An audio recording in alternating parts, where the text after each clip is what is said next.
Kabanata 4051. Pagkaraan ng 9 na araw, biglang bumukal ang walang katapusang vital energy mula sa katawan ni Dustin. Ang kanyang itim na buhok ay nagsimulang lumipad dahil sa lakas na kasabay ng pagsabog. Para siyang kinakaharap ng bagyo. Pagkatapos ay nahulog ang mga kadena ng batas mula sa kawalan at itinali si Dustin sa lugar. Dahan-dahan, ang mga mahahalagang enerhiya ay nagsimulang matuno sa mga kadena ng batas at gumawa ng aura ng tableta. Ang aura ng tableta ay ganap na bumalot kay Dustin pagkatapos ng ilang sandali. Pagkalipas ng 2 oras, ang umahalo na aura sa paligid niya ay nagsimulang lumiit ng mabilis. Sa wakas ay nagkaroon ito ng hugis ng isang banal na tableta at pagkatapos ay sinuspinde sa walang laman. Walang bakas ni Dustin ang nakita. Kung saan siya dati, isang divine pill ang lumulutang sa paligid. Nakakamangha, Master, naging magic pill na talaga ako. Ang boses ni Dustin ay nagmula sa loob ng tableta.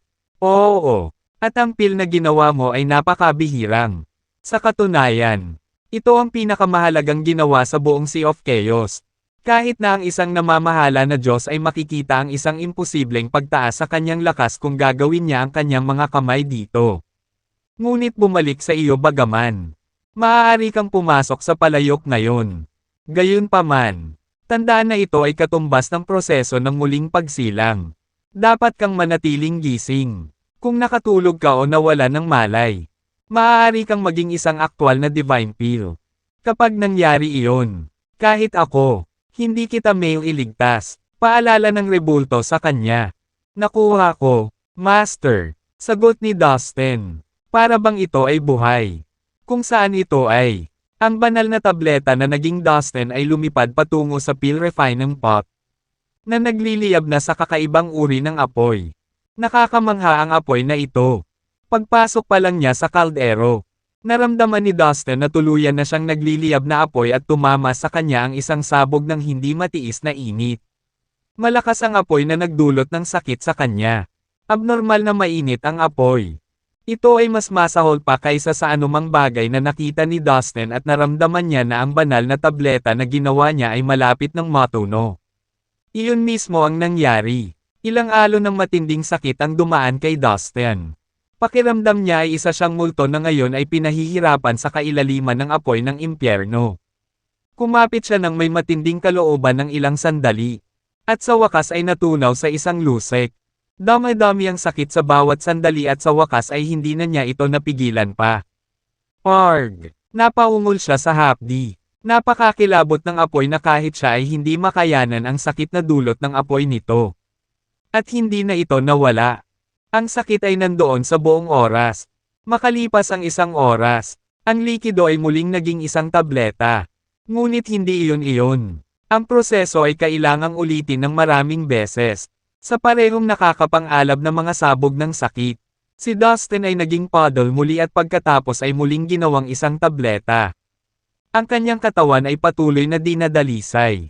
Sa bawat oras na ito ay natutunaw. Ito ay pino, at ang proseso ay kailangang ulitin ng daan-daang beses. Walang nakakaalam kung gaano kasakit ang dinanas niya sa proseso. Maging ang kanyang espiritual na kaluluwa ay dumaan din sa matinding sakit.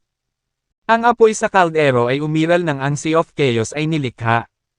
Ang kapangyarihan nito ay lumago sa isang nakakatakot na antas ngayon at patuloy nitong sinusunog ang espiritual na kaluluwa ni Dustin. Ramdam niya ang apoy na sinusubukang sunugin ang kanyang isipan. Iyon ang pangunahing dahilan kung bakit kailangan niyang manatiling malay sa buong oras. Sa kabutihang palad, ang kanyang espiritual na kaluluwa ay matagal nang sumanib sa espiritual na puno. Sa espiritual na puso, sa espiritual na dragon, at sa chaotic ice lotus. Pinahintulutan itong manatiling buo, kahit na ito ay nasa ilalim ng hindi kapani-paniwalang presyon. Mabagal na lumipas ang oras. Sa wakas ay nagsimulang masanay si Dustin sa proseso. Kasabay nito, ang mga bagay sa labas ay eksakto tulad ng iniwan niya. Ang mga miyembro ng alyansa ay isinasagawa ang kanilang mga misyon sa Sea of Chaos nang hindi itinatago ang kanilang kinaroroonan. Ang mga semi-governing na Diyos ng anim na Superforce ay hindi nagpakita ng kanilang mga mukha pagkatapos ng kanilang kaila-hilakbot na pagkatalo sa Tribulation Universe Community. Takot talaga sila kay Dustin ngayon. Napagtanto nila na ang lalaki ay isang mabigat na kalaban at hindi sila maaaring manalo sa laban. Ang kanilang kalaban ay mas malakas kaysa sa karamihan ng mga Diyos na semi-governing. Sa makatuwid, hindi sila naglakas loob na guluhin siya. Nanahimik din ang anim na super forces matapos marinig ang tungkol sa pagkatalo ng semi-governing gods. Sa loob ng ilang linggo, walang makabuluhang nangyari sa Sea of Chaos. Ang mga nilalang at ang mundo ay nagsimulang umunlad sa kapayapaan. Ngunit isang araw, nabalisa ang lahat. Mula sa kawalan, 100 milyong talampakan ang taas na figure ang lumitaw sa labas ng Ice Palace. Nakasalukuyang punong tanggapan ng alyansa. Nagpapalabas siya ng itim na ilaw mula sa buong katawan niya na nababalot ng masamang enerhiya. Sa sandaling lumitaw ang figure, isang napakalakas na alon ng enerhiya ang Bomb-A-Lot at Bomb-A-Lot sa milyon-milyong milya ng kawalan. Ang lahat sa loob ng radius na iyon ay tumigil sa paggana. Kabilang ang oras, espasyo, mga batas ng kalikasan at iba pa. Maging ang daloy ng enerhiya ay tumigil. Naroon ang lahat, at tahimik, para bang ang kawalan ay ginawang painting sa isang piraso ng mantle. Kung sino man ang nagkataong dumaan sa lugar na iyon ay biglang hindi makagalaw kahit isang pulgada. Wala sila dito. Mukhang wala na si Dustin at ang 12 hayop. I think they are hiding in the fallen Divine Valley. Walang emosyong sabi ng figure. Sige. Sa tingin ko pupunta ako ngayon sa Fallen Divine Valley. Aalamin ko kung sino ang nagpapatakbo ng misteryosong bawal na lugar na ito. Bulong ng figure sa sarili. Pagkatapos ay tumalikod siya, humakbang, at nawala. Ngunit ang kanyang pag-alis ay hindi sapat para bumalik sa normal ang mga bagay. Sa katunayan, matagal bago nabawi ng lahat ang kanilang kalayaan. Ang oras at espasyo ay bumalik sa kanilang normal na estado pagkatapos lamang ng ilang araw. Sa wakas, ang mga naging hindi kumikibo ay nakagalaw. Good Lord! Iyon ay isang namamahala na Diyos. Bulalas ng isa sa mga master. Tanging isang namamahala na Diyos lamang ang nagtataglay ng gayong kakilakilabot na lakas. Nandito siya para kay Dustin. Ang mga namamahala na Diyos ng anim na Super Force ay sa wakas ay mag-aayos na ng kanilang mga account kay Dustin mismo. Daan-daang mga nilalang na nakasaksi sa pagdating at pag-alis ng figure ay nagsimulang mag-usap ng masigla sa kanilang mga sarili. Sa likuran nila, ilang sandali lamang matapos umalis ang figure. Bahagyang yumanig ang espasyo sa labas ng Fallen Divine Valley. Tapos biglang nandun yung figure. Nakarating ito dito sa isang kisap mata. Kung ganoon, nandito na tayo, aking mga kaibigan. Ipakita ang inyong sarili. Magtulungan tayo at tuklasin ang Fallen Divine Valley. Sabi ng figure sa walang emosyon ngunit may awtoridad na tono. Habang nagsasalita siya, nagsimulang manginig ang kawalan sa malapit. At isang malakas na ambon ng Bomb-A-Lot. Nagsimulang bumagsak ang mga itim na kulog. Haha! Hindi ko inaasahan na darating ang araw na magsasama-sama tayong muli. Sa totoo lang, medyo nakakahiya na nagpakita kami sa Sea of Chaos dahil lang sa isang binata. Mas mabuting maging isang impyerno siya ng isang magsasaka. Time flies. Even for us, matanda na tayo. Ngayon, oras na para sa mga kabataan na sumikat. Ang isa pang 5 hindi kapani-pani walang makapangyarihang mga figure ay dahan-daang lumabas sa ambon. Bawat isa sa kanila ay isang namamahala na Diyos. Ang 6 na namamahala na Diyos na ito ay mula sa 6 na super forces. At narito sila para sa isang layunin. Dustin. Upang harapin ang kaguluhan na ito minsan at para sa lahat. Nagpasya silang kumilos ng sabay-sabay. Atticus. Tagal nang hindi nakikita si Ronnie. Anong ginagawa niya? Tanong ng isang namumunong Diyos. Hinampos mo ako. Si Ronnie ay isang maingat na kapwa. At hindi niya ipinapalam sa iba ang kanyang ginagawa. Siya na ang boss ngayon. Mas gugustuhin kong iligtas ang sarili kong balat kaysa ipagsapalaran ko ang kanyang negosyo. Bamantong hininga ang isa pang namamahala na Diyos. Payag ka ba talagang tumanggap ng utos kay Ronnie? Dati isa lang siya sa mga tauhan mo. Pero ngayon mas nahihigitin ka na niya.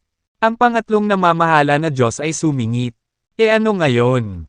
Alam kong nagiging misteryoso siya araw-araw. Hindi ko mabasa ang nasa isip niya. At hindi ko siya matatalo. Sa tingin ko, mas makakabuti kung pumikit ako sa kanyang negosyo at iwasang magalit sa kanya. Sagot ni Atticus. Kalimutan mo na lahat yan. Let's break into the fallen Divine Valley and find out where that Dustin guy is hide. The fourth governing god cut in sharply. Malapit na ang pagtutuos ni Dustin. Allow me. Ako ang manggenguna dito. Ito ay isang namamahala na Diyos na nagsabi nito. Siya ay higit sa 1 bilyong talampakan ang taas at nababalot ng nakamamatay na madilim na ambon. Pagkatapos, sinadya niyang humakbang papunta sa Fallen Divine Valley. Kasabay nito, nagpakawala siya ng isang lihim na kasanayan. Itinaas niya ang kanyang malaking palad at idiniin patungo sa lambak. Biglang tumaas ang magulong madilim na ambon. Ilang itim na lotes ang nagsimulang lumabas mula sa kawalan. Agad silang nag-ugat, sumibol. Pagkatapos ay lumaki ng mabangis. Ang mga lotes na ito ay gumagalaw na para bang sila ang mga galame ng namamahala sa Diyos. Nagsimula silang mag-unat ng mataas patungo sa langit habang nananatiling malalim na nakaugat sa lupain. Mabilis na hinigop ng mga itim na bulaklak na ito ang enerhiya at mga batas ng Fallen Divine Valley at ginamit ang mga ito bilang kanilang pagpapakain. Hindi nagtagal. Ang buong lambak ay nabalot ng kadiliman. Sa sandaling iyon, ang iba pang 5 namumunong Diyos ay lumakad na rin sa Fallen Divine Valley. Ang kanilang mga galaw ay naging sanhi ng marahas na panginginig ng langit at lupa. Bukod dito, ang enerhiya at mga batas ay nag-ulo. Ang nakakabinging tunog ng kanilang mga yabag ay umaalingaw-ngaw sa buong lambak. Anong kakila-kilabot at kakila-kilabot na tanawin? Ito ay tunay na nakakatakot habang ang 6 na namamahala ng mga Diyos ay magkasamang tumuntong sa Fallen Divine Valley. Nagsimulang sumabog ang mga bituin na parang nakasisilaw na mga paputok. Nagbigay liwanag sila sa malawak na magulong kawalan na nakapalibot sa Fallen Divine Valley. Humph! Anong ginagawa mo dito? Gaano kalakas ang loob mong salakayin ang aming Fallen Divine Valley? Labas! Hindi ka ba natatakot mamatay dito? Umalis ka agad. Ang mga figure ng 12 zodiac na hayop ay biglang lumitaw ng sabay-sabay. Na lumulutang sa loob ng walang laman ng lambak. A mere Fallen Divine Valley has the audacity to threaten us. Do you really think you can stand against the 6 of us? Ngumisi ang pangalang namamahala sa Diyos. Sinulyapan niya ang kanyang mga kasama. At sila ay nagtawanan sa pang-aalipusta. Sa madalas pag-alog ng kanyang malaking itim na kamay. Mas maraming itim na lotes ang lumabas mula sa kawalan. Ang mga ito ay dumiretso sa 12 zodiac na hayop. Humph! 6 governing gods. Ha! Big deal pa ba te? Hindi mo dapat kami sinaktan. Humanda ka sa pagbabayad nito. Malamig na sagot ng asong lumalamon sa langit. Sa sumunod na sandali, may nangyaring hindi inaasahan. Ang 12 zodiac na hayop ay naglabas ng hindi mabilang na hanay ng mga flag ng sabay-sabay.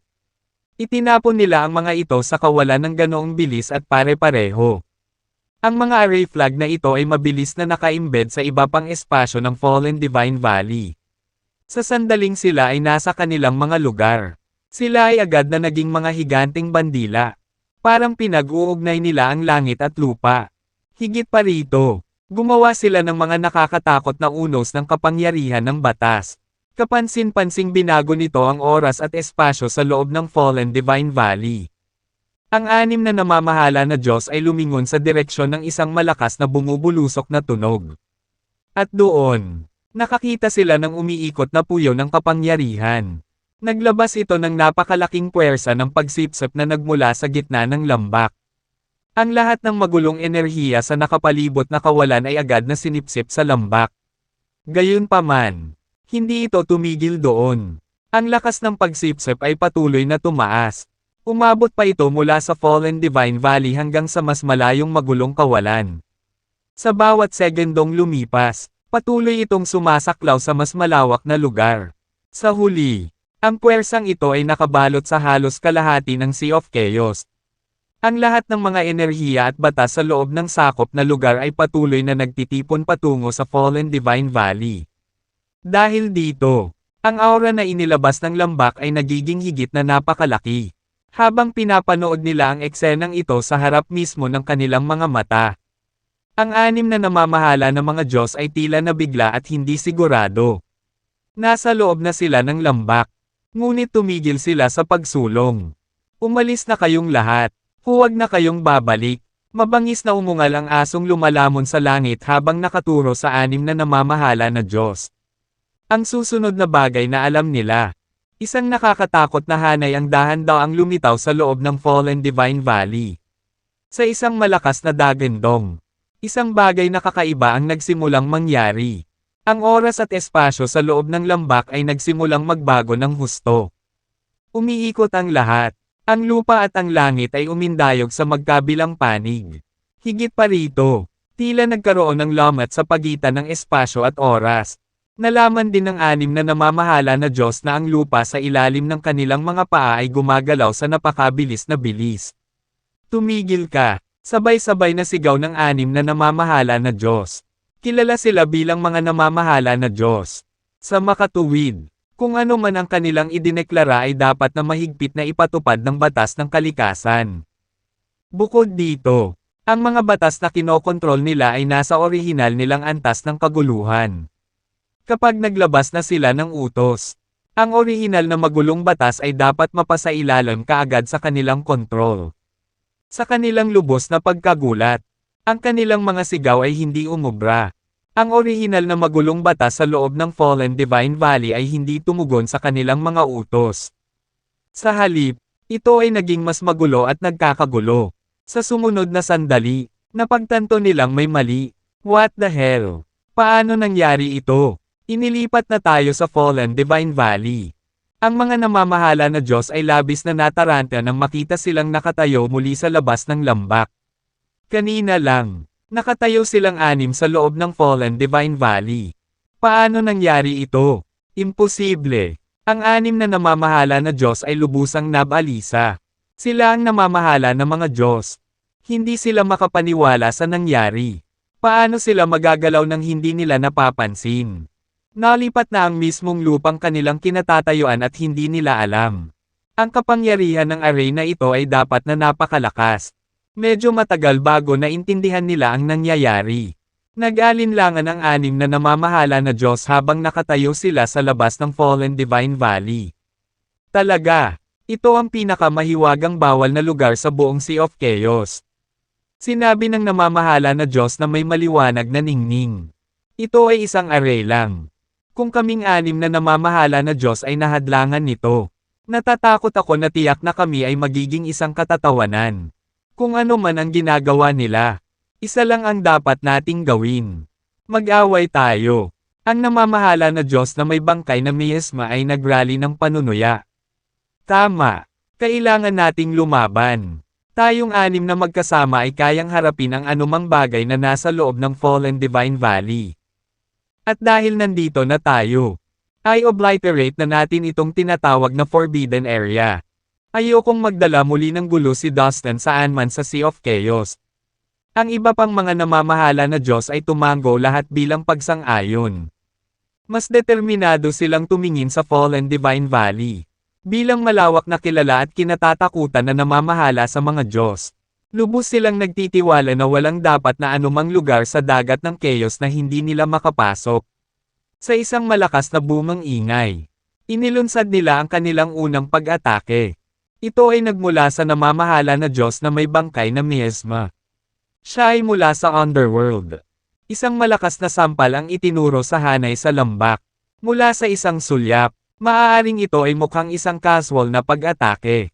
Ngunit sa katotohanan, naglalaman ito ng hindi mabilang na makikinang na mga lihim na kasanayan na sinamahan ng orihinal na magulong batas ng buong kawalan. Ang kanyang dambuhalang itim na palad ay gumalaw sa mga batas ng panahon. Ito ay epektibong nabasag ang nakapalibot na espasyo sa ilang mga fragment. Gayunpaman, ang kapangyarihan ng batas ay parang isang higanteng talon. Ito ay patuloy na bumabagsak sa malaking hanay sa lambak. Sabay-sabay tayong lumaban. Mukhang hindi madaling masira ang arena ito. Sa pagkakataong ito, ang namumunong Diyos na nagniningning na may nakasisilaw na liwanag ang nagsalita. Galing siya sa Novel Court. Sabay galaw din niya, sa isang pag-atake lamang. Gumamit siya ng 12-dosenang mga bihirang lihim na kasanayan ng sabay-sabay. Habang itinulak niya sila ng pinakamataas na batas, sila ay naging isang pinakamataas na pag-atake. Boom! Boom! Ang kanilang pinagsamang welga ay yumanig sa buong lugar. Ang buong Fallen Divine Valley ay napuno ng kakila-kilabot na enerhiya habang inilunsad ng dalawang namamahala na Diyos ang kanilang mga pag-atake. Isang bitik ang lumitaw sa lupa at langit. Bukod dito, maririnig sa lahat ng dako ang nakakatakot na mga iyak at hiyawan. Ang tunay at pinagsamang lakas ng mga namamahala na Diyos ay tunay na hindi maisip. Ang bawat galaw nila ay maaaring makaapekto sa espasyo sa loob ng 10 bilyong milya radius. Sa loob lamang ng maikling sandali, napuno ng batas ng pinakamataas na kaliwanagan ang buong magulong kawalan na nakapalibot sa Fallen Divine Valley. Ang hindi mabilang na mga tanikala ng kapangyarihan ng batas ay nagsimulang magkasalungat at mag-intertwine. Parang kulog at kidlat ang humahati sa langit. Halos kalahati ng Sea of Chaos ay naiimpluwensyahan na ngayon ng kakila-kilabot na panginginig ng enerhiya. Nanginginig sa takot ang mga nilalang sa paligid. Nararamdaman nila na parang pinipigilan ang kanilang sarili ng mga kaluluwa. Nagdulot ito ng kaguluhan sa paghinga.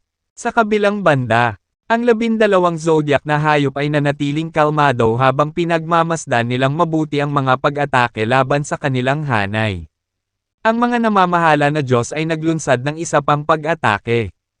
Ang pinagsamang kapangyarihan at mga welga ng dalawang Diyos ay sabay na bumagsak sa hanay. Gayunpaman, hindi ito nakakaapekto sa array. Hindi man lang ito nanginginig kahit kaunti. Nang makita ito, nagdilim ang kanilang mga mukha. Ang katatagan ng array ay ganap na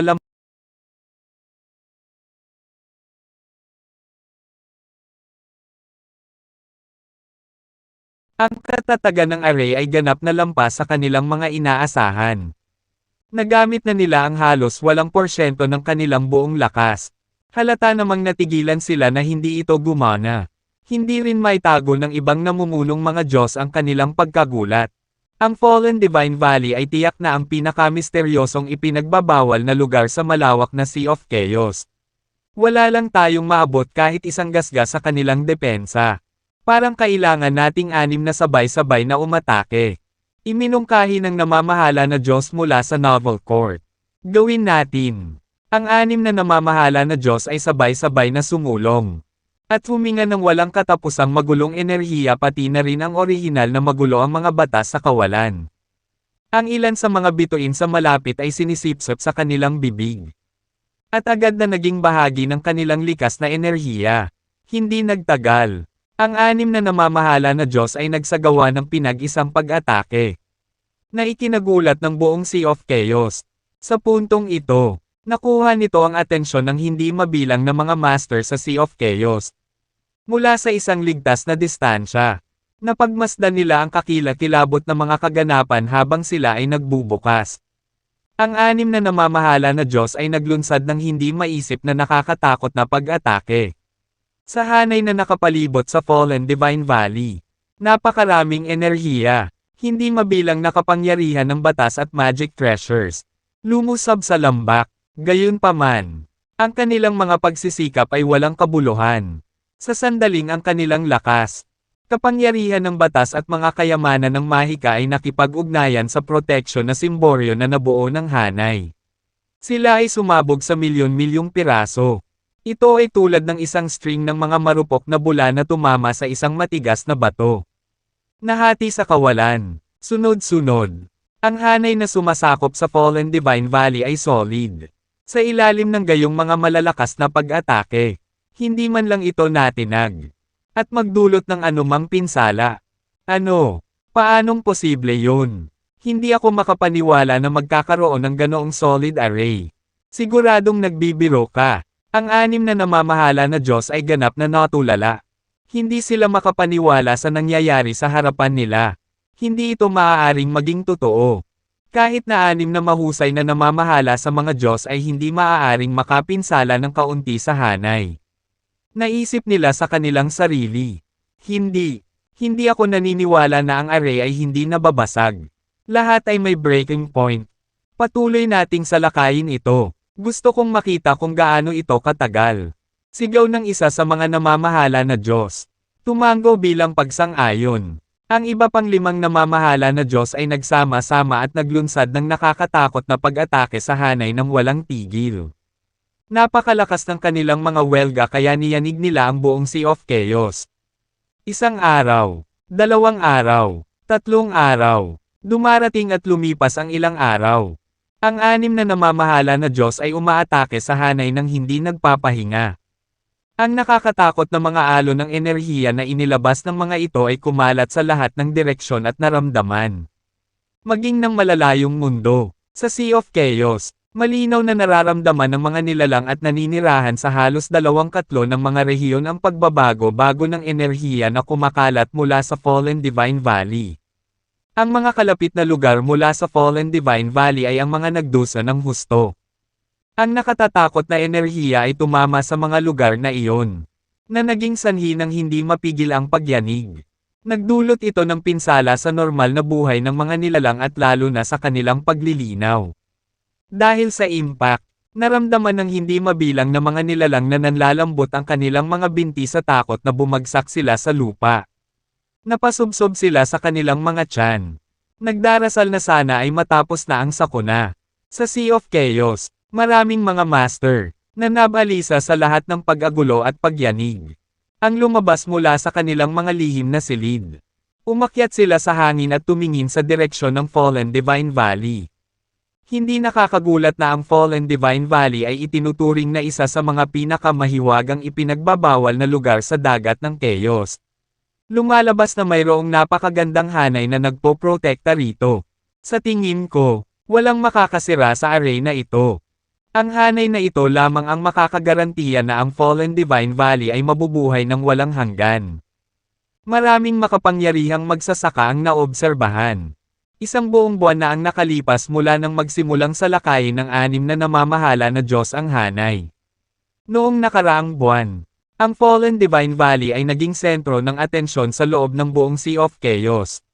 Kung magpapatuloy ito, ma-expose ako. Mukhang kailangan ko silang pigilan at paalisin. Isang tinig ang umalangaw-ngaw sa plaza na matatagpuan sa kailaliman ng Fallen Divine Valley.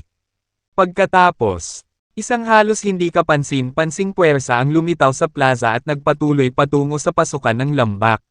Sa puntong ito, ang 6 na namumunong Diyos ay umaatake pa rin sa hanay ng buong lakas. Sa labas ng Fallen Divine Valley, bilang mga Diyos na namamahala, nagtataglay sila ng walang kapares na dami ng enerhiya na pinagsikapang matamo ng lahat ng mga magsasaka. Bukod dito, maaari nilang gamitin ang anumang uri ng enerhiya sa magulong kawalan. Nagkaroon sila ng kakaibang kakayahan na gawing ang magulong enerhiya. Ang orihinal na magulong batas. Ang orihinal na kakanyahan ng enerhiya ng mga bituin. Ang orihinal na kakanyahan ng enerhiya ng mga mundo. Ang orihinal na kakanyahan ng enerhiya ng cosmoses at lahat ng uri ng mahalagang likas na yaman sa kanilang sariling likas na enerhiya kahit na ang mga mapagkukunang iyon ay malayo sa kanila. Sa makatuwid, sa kabila ng kanilang mga pag-atake na tumagal ng 1 buong buwan, ang 6 na namamahala ng mga Diyos ay nanatili sa kanilang pinakamahusay na estado. Hindi kailanman nagpakita ng anumang mga palatandaan ng pagkapagod. Ito ang pinaka-solid array na nakita ko. Ang hanay na ito ay hindi paniwalaan. Anyway, sa tingin ko hindi ako makakagawa ng ganoong array sa sarili ko. It has been a month since we started attack it but the array doesn't seem damaged. Wala man lang gasgas, sinayang natin ang lahat ng oras na ito para sa wala. Ang 6 na namamahala na Diyos ay nagpahayag ng kanilang mga iniisip na may malungkot na tingin sa kanilang mga mukha. Habang nagsasalita sila, nagpatuloy sila sa pag-atake sa hanay. Biglang lumubog ang espasyo kung saan nakatayo ang 6 na namamahala ng mga Diyos. Nanahuli sila ng hindi nakabantay. Ang walang laman ay parang simoy ng hangin na gumagawa ng mga alon sa ibabaw ng lawa. Pagkatapos, ang anim na namamahala ng mga Diyos ay nakaramdam ng lamig na gumapang sa kanilang mga gulugod, na naging dahilan upang bahagyang manginig sila. Ang hindi kilalang lamig ay dumiretso sa kaibuturan ng kanilang mga kaluluwa. Mula sa kanilang kamalayan, naramdaman nila ang isang matinding panganib na paparating. Para silang walang magawang biktima na naging target ng isang bihasang mangangaso. Lahat ng anim na namamahala na Diyos ay biglang natakot. Nagkatinginan sila at nakita ang nakapilang takot sa mga mata ng isa't isa. Hindi pwede. May master talaga na nakatago sa Fallen Divine Valley. Mukhang mas malakas siya kaysa sa ating pinagsamahan.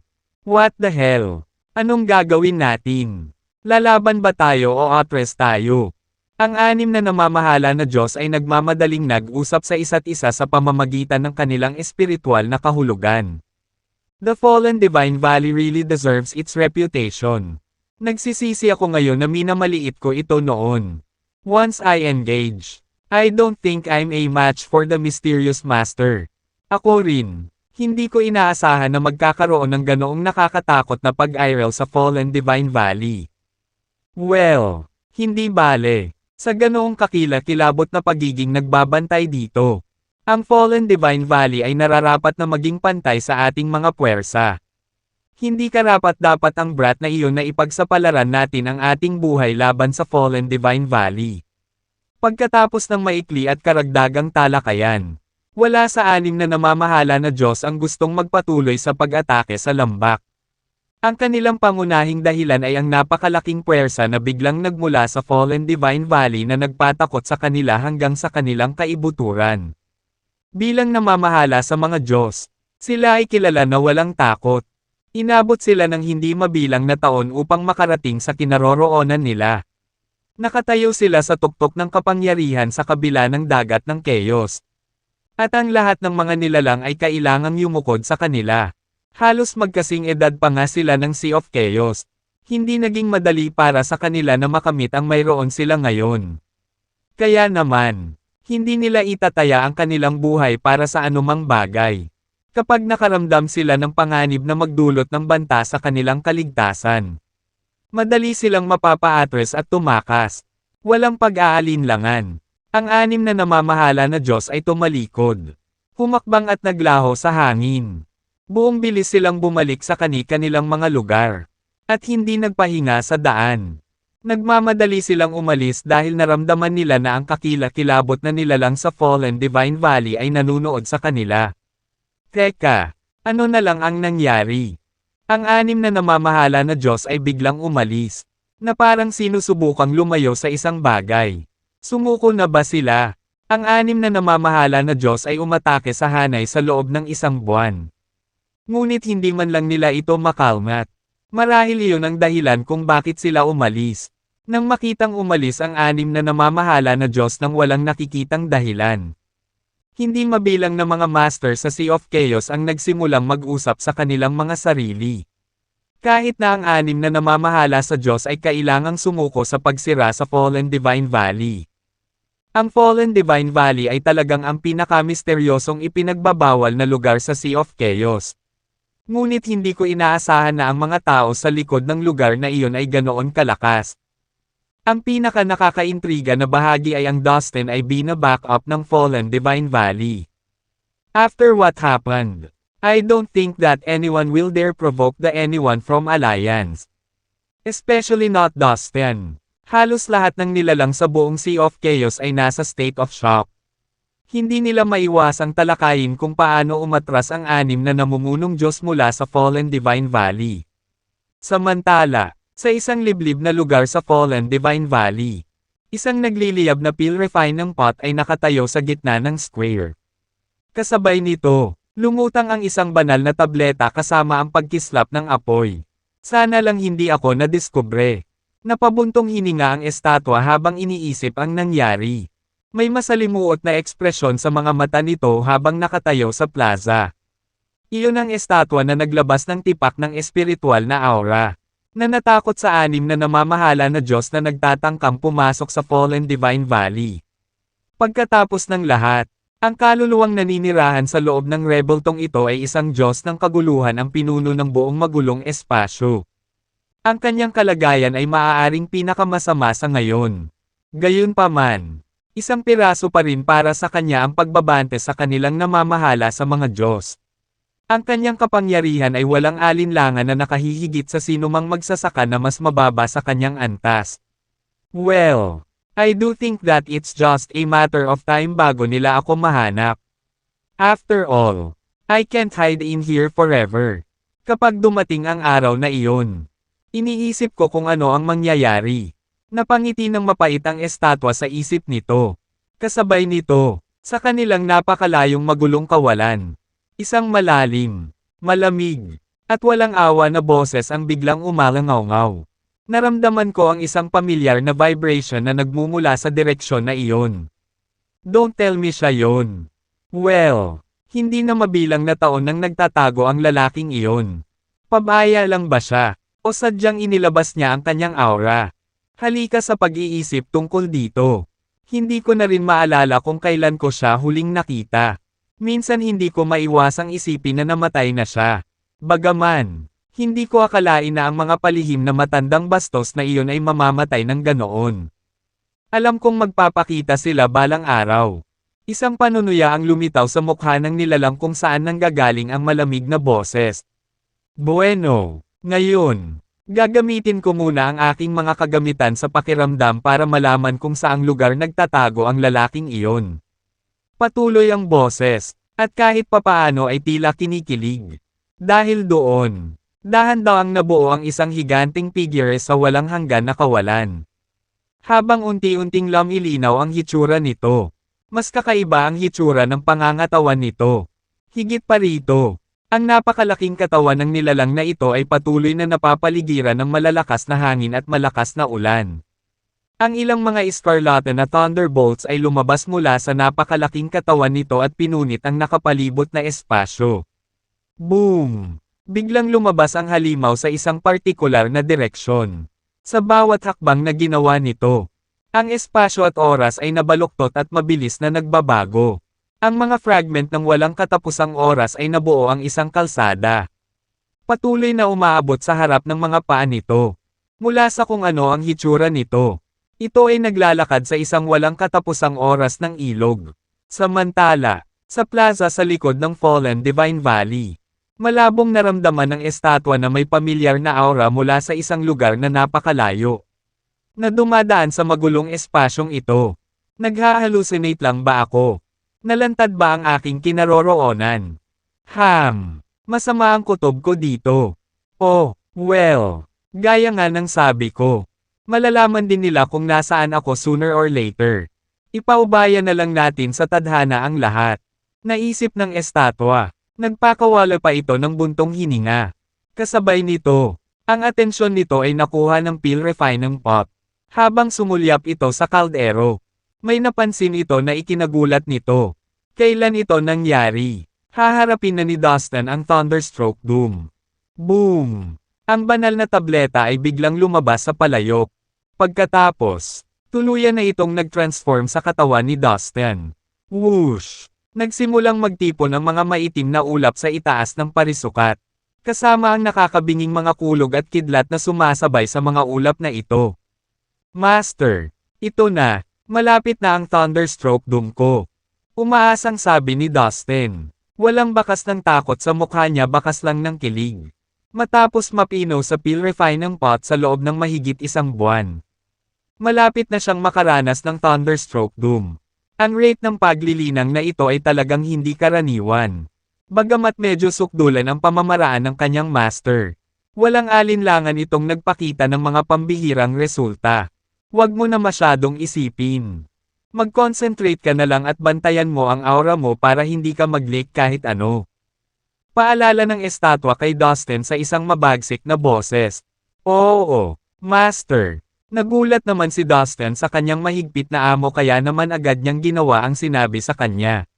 Pagkatapos, sinubukan niyang pigilan ang kanyang aura habang umiiwas siya sa Thunderstroke Doom. Sa tulong ng kanyang amo, madaling naiwasan ni Dustin ang kanyang Thunderstroke Doom. Lumipas ang isang araw. Sa oras na ito, nawala na ang dumadagandong na mga kulog at mabangis na kidlat. Opisyal nitong minarkahan na natapos na ni Dustin ang Thunderstroke Doom na ito. Mabuti. Ngayon, ipagpatuloy mo ang pagpino sa iyong sarili sa palayok. Utos kaagad ng kanyang amo. Walang balak ang amo ni Dustin na bigyan siya ng anumang oras para makapagpahinga. Oo, Master. Hindi naman talaga problema para kay Dustin dahil masyado rin siyang nahuhumaling sa cultivation. Dahil malinaw niyang alam na ang pamamaraang ito ay may napakalaking epekto sa kanya. Ayaw din niyang mag-aksaya ng oras.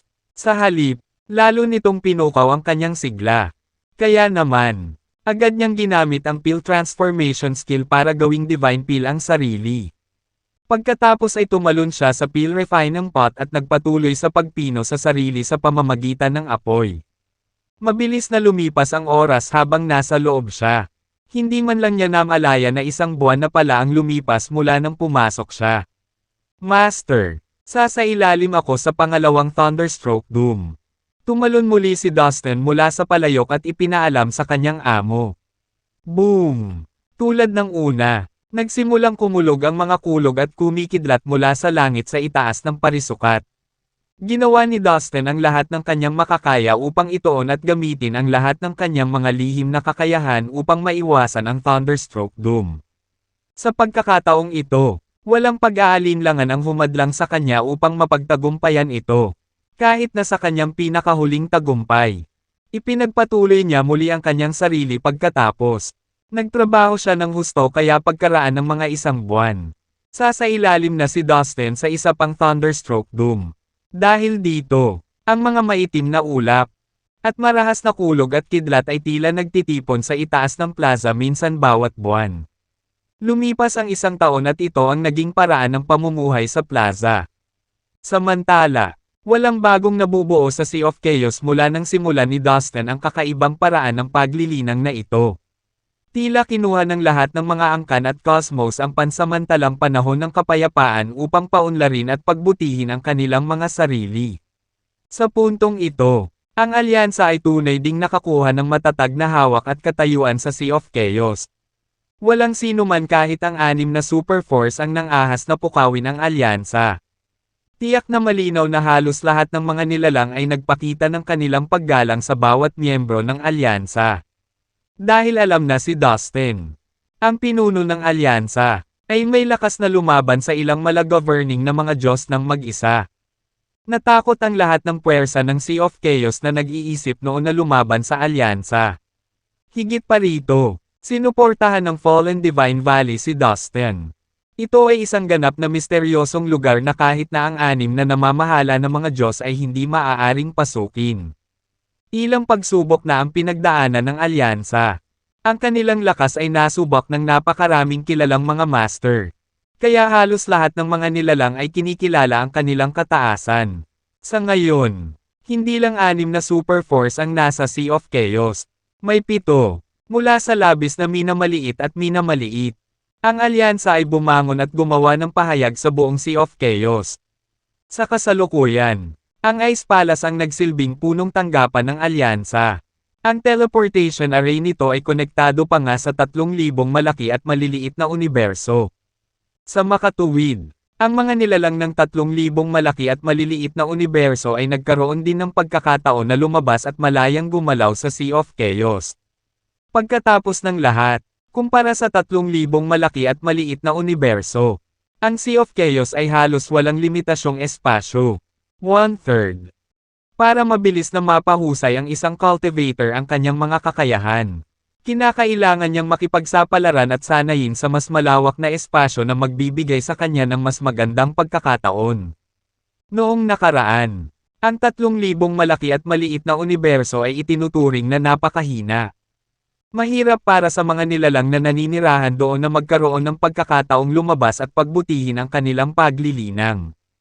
Gayunpaman, sa biglaang pagtaas ng alyansa, ang mga nilalang sa wakas ay nakakuha ng kalamangan sa pagkuha ng maraming karanasan hanggat hindi nila gusto. Salamat sa hanggan ni Dustin at maging sa alyansa. Hindi kailangang matakot ang mga nilalang ng 3,000 malaki at maliliit na universo na kusa silang matarget. Hindi nila sinasadyang pukawin ang mga tao ng 6 na super forces. Samantala, pabalik sa plaza ng Fallen Divine Valley. Guru, nalampasan ko na ang 60 Thunderstroke Dooms. Sa palagay ko sa bilis na ito, maaari akong makaranas ng isang pambihirang tagumpay sa loob ng halos 2 taon. Masiglang bulas ni Dustin. Ang galing. Patuloy na magtrabaho ng husto. Sagot ng kanyang amo, na lubos na nasisiyahan sa kanyang pag-unlad. Sa katunayan, ang bilis ng paglilinang ni Dustin ay hindi sa daigdig. Alam ng lahat ang oras ng paglilinaw na kailangan ng banal na Diyos ay masyadong nakakaubos ng oras. Sa katunayan, ang tagumpay sa bawat antas ng mga tunay na Diyos ay binubuo ng 81 Thunderstroke Dooms. Ang mga ordinaryong tunay na banal na Diyos ay aabutin ng hindi bababa sa 1,000,000 taon hanggang sa 100,000,000 taon bago sumailalim sa Thunderstroke Doom. Gayunpaman, kapag ang isang tao ay naging tunay na banal na Diyos, sila ay magiging tunay na walang kamatayan. Nangangahulugan ito na magkakaroon sila ng maraming oras upang linangin. Ito ay ang pamantayan. Ang isang tunay na banal na Diyos ay kailangang gumugol ng napakahabang panahon upang sila ay magkaroon ng isang pambihirang tagumpay. Ito ay dapat tumagal ng ilang taon at taon. Ngunit Dustin ay isang exception. Maaari siyang makaranas ng Thunderstroke Doom bawat buwan. Kung malalaman ito ng ibang tunay na Divine Gods, siguradong magugulat sila. Si Dustin ay naliligo sa apoy ng peel refining pot sa Fallen Divine Valley sa lahat ng araw na ito. Pagkatapos, isang nakamamatay na araw, isa pang mahalagang kaganapan ang naganap sa dagat ng Chaos. Sa isang lugar sa kawalan nito, ang mga ingay na parang kulog ay nakakalat sa buong kalangitan. Ang pinagmulan ng mga malalakas na dagandong ay hindi alam. Ngunit sila ay malakas at nagbabala. Boom! Boom! Boom! Ang mga bitek ng kulog at kidlat ay yumanig sa buong kalangitan na parang maaaring gumuho ang lahat. Marahas na yumanig ang kawalan sa paligid. May unti-unting lumalabas sa kawalan. Pagkaraan ng ilang sandali, lumitaw ang isang maliit na bahagi ng hindi kilalang bagay. Nang ang mas malaking bahagi ng katawan nito. Ito pala ay isang sulok ng tansong tarangkahan. Agad na napansin ng mga nilalang na nasa malapit na ang hindi pangkaraniwang pangyayaring ito. Natigil ang pagmamadali at pagmamadalian ng mga tao nang mausisa ang kanilang titig sa langit. Pagkatapos, habang naghihintay silang lahat ng may halong paghinga, isang malaking buo na tansong gate ang naganap. Ito ay mukhang sinaunang, na may mga marka ng kasaysayan nito bilang ebidensya. Tingnan mo, may mga ukit sa gate. Itinuro ng isang nilalang nang mapansin niya ang mga marka. Lahat sila ay binigyan ito ng malapitan. Sa pag-inspection, nabasa nila ang malabo at lumang mga karakter sa gate. Ethereal Spirit Cosmos. Ethereal Spirit Cosmos. Bakit parang pamilyar? Parang narinig ko na dati. Naalala ko na. Ang Ethereal Spirit Cosmos ay sinasabing isang supreme universe sa Sea of Chaos. Sinasabi na ang Ethereal Spirit Cosmos ay minsang lumitaw noong sinaunang panahon at binuksan ang mga pintuan nito sa labas ng mundo. Sa sandaling may nagbanggit nito. Nagjogging ito sa kanilang mga alaala tungkol sa mga alamat na pinagpalitan tungkol sa taas-taas na universo na ito. Maraming mga kwento tungkol dito ang umiikot sa Sea of Chaos mula pa noong bukang liwayway. Ito ay naging isang walang hanggang paksa sa kabuuan. Iba't ibang kwento ang naipasa mula sa bibig hanggang sa bibig mula noon. Mula sa mga ordinaryong magsasaka hanggang sa mga banal na Diyos. Lahat ay nagkaroon ng interes sa mga misteryong-misteryo sa universo. Lubos silang nabighani sa mga alamat na narinig nila mula sa lahat. Mabilis ang pagkalat ng balita sa Sea of Chaos. Sa kalaunan, alam ng karamihan sa mga nilalang mula sa lahat ng dako ang tungkol sa biglaang paglitaw ng Ethereal Spirit Cosmos. Muling lumitaw ang Ethereal Spirit Cosmos. Ito ay isang paghahayag. Kapag nabuksan na ang mga pintuan nito, kailangan ba ito na mayroon tayong pagkakataong makapasok sa kataas-taasang universo? Ito ay isang magandang pagkakataon. Bakit huwag mong iniisip na ito ay isang magandang pagkakataon? Ito ay maaaring isang masamang palatandaan para sa lahat ng ating mga sarili. Kaya't, hindi mo ba natatandaan ang nangyari sa Ninth Evil Valley noong nakaraan? Isa rin itong pinakakilala na universo na naganap ng walang babala. Noon, maraming martial arts masters ang pumunta sa Ninth Evil Valley para imbestigahan kung ano ang nasa loob. Sinasabi ng mga kwento na natagpuan nila itong walang laman. Walang nakitang buhay na nilalang. At talagang puno ito ng panganib. Sa kabutihang palad, ang mga master na kumuha ng paggalugad ay sapat na maswerte upang makatakas sa mga panganib ng pinakamataas na universo. Ang mga bulong at bulungan ay masigasig na nagpapalitan tungkol sa mga biglaang pagbabago. Ang ilan ay masama, ngunit ang ilan ay mabuti. Lahat sila ay lubos na nag-isip tungkol sa kung ano ang maaaring idulot sa kanila ng mga pagbabagong ito. Isang buong araw na ang lumipas mula nang mangyari ang mga biglaang pangyayari. Pagkatapos, biglang, sa isang lugar sa ibang espasyo ng Sea of Chaos, narinig muli ang mga katulad na ingay. Sa isang kisap mata, na puno ng magulong enerhiya ang espasyo. Damang-dama ng mga hayop at nilalang ang panginginig ng nakakatakot na pangyayaring ito. Nayanig ang kawalan ng marahas na dagandong. Gamit nito, tulad ng huling pagkakataon, isang malaking bitek ang lumitaw sa espasyo. Ang isang gate na may bahid ng mga marka ng oras ay dahan-daang lumabas mula sa siwang na ginawa nito. Nakakabingi ang tunog ng gate na lumalabas mula sa siwang. Maririnig ito mula sa 10 bilyong milya ang layo. Ang ingay ay pumukaw ng atensyon ng maraming nilalang. Naintriga sa hindi pangkaraniwang bagay na ito. Nagmadali silang lumapit upang tingnan. Tingnan mo, may mga nakaukit na salita sa gate. Itinuro ng isa sa mga nakamasid. Sinasabi nito ang Mountain NC Cosmos. May 4 na karakter ang nakasulat sa plate.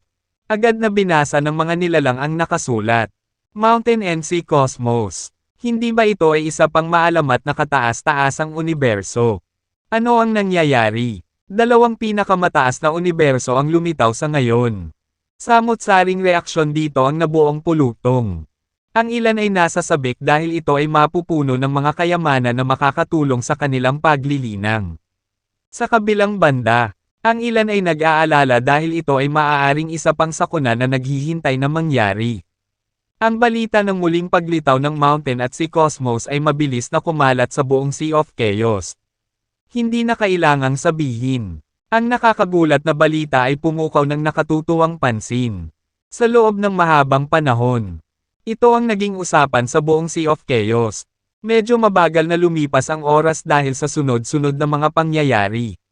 Pagkatapos, sa sorpresa ng lahat, sa isa pang bahagi ng Sea of Chaos, isa pang sinaunang tansong pintuang bayan ang lumabas sa kawalan at lumitaw sa harap ng mga tao. Sa plaka ng bagong lalabas na pintuang tanso ay may 3 malalaking inukit na salita. Divine Beast Cosmos. No way. It's the Divine Beast Cosmos. It's a supreme universe that we have only heard in stories. So, it was real all this time. Amazing. Ito ay nakakagulat. Isa pang kataas-taasang universo ang lumitaw. Hindi nagtagal. Nalaman ng ilang nilalang ang tungkol sa pintuang tanso. Hindi nila maipaliwanag ang surge of emotions na naramdaman nila sa nangyari ulit. Sa loob lamang ng ilang araw, sunod-sunod na lumitaw ang 3 maalamat na kataas-taasang universo. This is highly unusual. May kakaiba bang nangyayari? Isang matandang lalaki, na ang buhok ay puti ng nyebe. Ang nakatayo sa magulong kawalan. Ang kanyang mga daliri ay pinilipit upang bumuo ng hugis ng isang mahiwagang formula. Siya ay dedusin kung ano ang malapit ng mangyari. Pagkatapos, napabuntong hininga siya ng malungkot. Sabihin mo sa amin, Master Stein. Tungkol saan ito? Ang ilang makapangyarihang magsasaka ay galit na nagtanong sa matanda sa pamamagitan ng kanilang espiritual na kahulugan. Si Stein, ang silver-haired elder, ay isang sikat na propeta sa Sea of Chaos. Noong lumitaw ang Ninth Evil Valley, pinangunahan ni Stein ang isang pangkat ng malalakas na magsasaka upang makalusot. Sa ilalim ng kanyang pamumuno, ang mga magsasaka ay gumawa ng isang mapanganib na paggalugad doon. Sinabi sa bibig na nakikita ni Stein ang nakaraan at nahuhulaan ang hinaharap. At ang kanyang mga hula ay kasing eksakto sa kung ano ang isinaayos ng Diyos. Sa Sea of Chaos, kahit na ang ilang namamahala ng mga Diyos ay kumonsulta kay Stein bago sila gumawa ng isang malaking desisyon. Mahirap sabihin. Ang maalamat na tatlong kataas-taasang universo ay biglang lumitaw ng halos magkasabay. Napakalaking pagbabago ay malamang na mangyari sa lalong madaling panahon. Ito ay tiyak na isang malaking kaganapan. Ang ikinabahala ko ay hindi ko masabi kung ito ay mabuti o hindi. Ang mga kataas-taasang universo ay napaka-advanced. Kaya kadalasan ay may kinalaman ang mga ito ng mahahalagang salik at magdudulot ng maraming malalang kahihinatnan. Alinmang paraan, hindi ko mailalabas ang mga lihim ng kalikasan.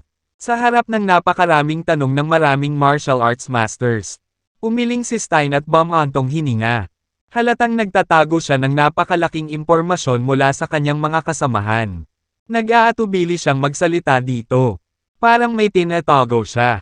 Hindi nagtagal. Maraming makapangyarihang magsasaka ang dumating sa tatlong tansong pintuan at pilit itong sinisira.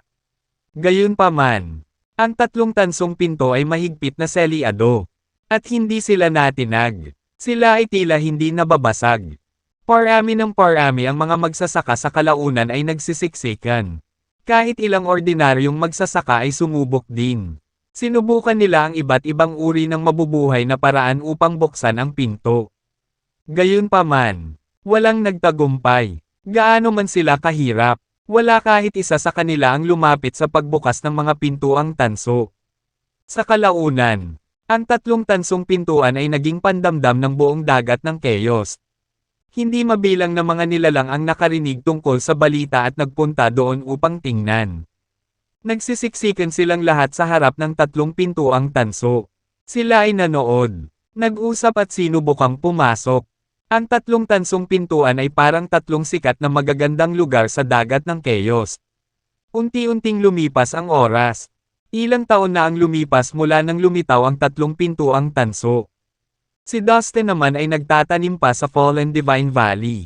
Boom! Boom! Boom! Isang araw, narinig ang mga tunog ng kulog sa kalaliman ng plaza kung saan nililinang ni Dustin. Ang mga ulap ng Nimbus ay nagbabadya sa kalangitan. Naka-cross-legged si Dustin sa gitna ng plaza. Isa pang Thunderstroke Doom ang malapit nang dumating. Ito ang magiging ikawalong Thunderstroke Doom. Kung matagumpay kung maiiwasan ang isang ito. Isa na lang ang huling natitira para sa akin. Pagkatapos nito, maaari na akong maging isang tunay na katamtamang antas na banal na Diyos. Desididong itinoon ni Dustin ang kanyang tingin sa dagat ng dumadagandong na kulog sa kalangitan. Siya ay higit pa sa handa siya ay pagpunta sa makamit ito. Sa gitna ng parisukat, ang palayok na nagpapadalisay ng tableta ay nanatiling nagninangas. Si Dustin ay naging pino ng ganito sa loob ng higit sa 6 na taon. Sa buong oras na nandoon siya, sobrang sakit ang nararamdaman niya. Siya ay nagdusa ng maraming hanggang sa siya ay nawala ng pakiramdam ng nag-aapoy na sakit. Si Dustin ay nagtataglay ng chaotic heaven body. At ang kanyang katawan ay matigas tulad ng sa heaven metal race.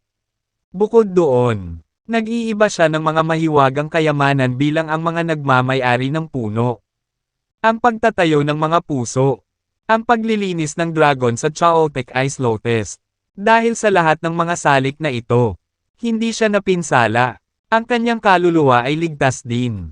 Yung brat na yon, may potential talaga. Siya ay talagang kapansin-pansin. Ang matangkad na estatwa sa tabi ni Dustin ay naisip. Binigyan siya nito ng pagsang-ayon na tango. Mag-ingat ka, Austin. Mayroong 81 Thunderstroke Dooms para sa iyo.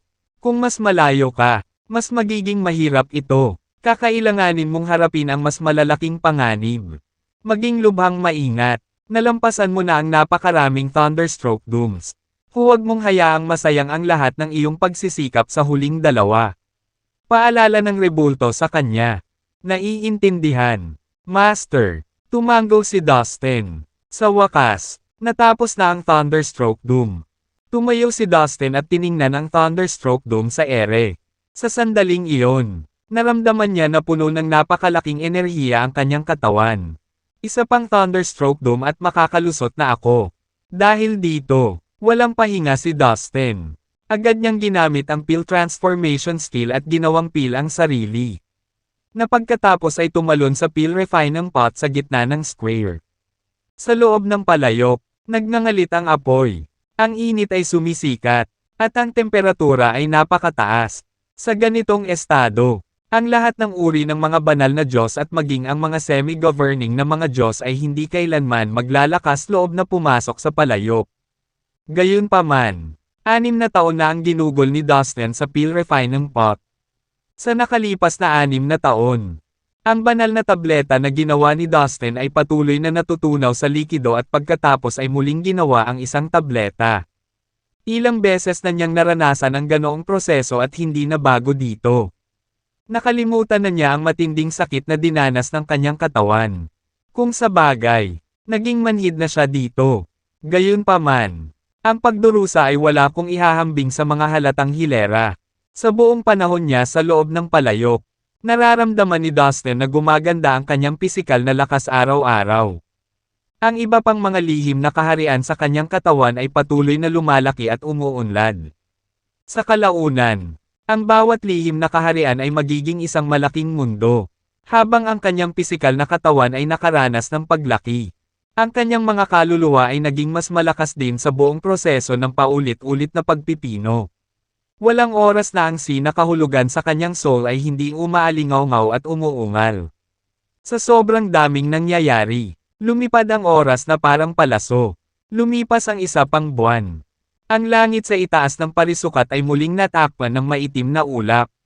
Napuno ang hangin ng tuloy-tuloy na mga kidlat at malalakas na kulog na kulog.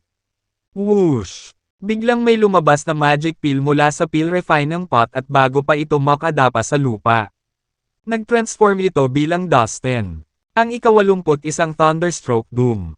Excited na si Dustin. Sa plaza, naka-cross-legged siya. Mahinahon at hindi gumagalaw ng kalamnan.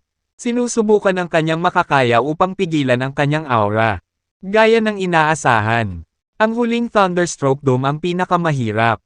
Dumagundong ang kulog at kidlat at lumikha ng isang kakilakilabot na mundo ng nakamamatay na bolts ng liwanag at nakakabinging mga malalakas na pagsabog sa napakalakas na kapaligiran.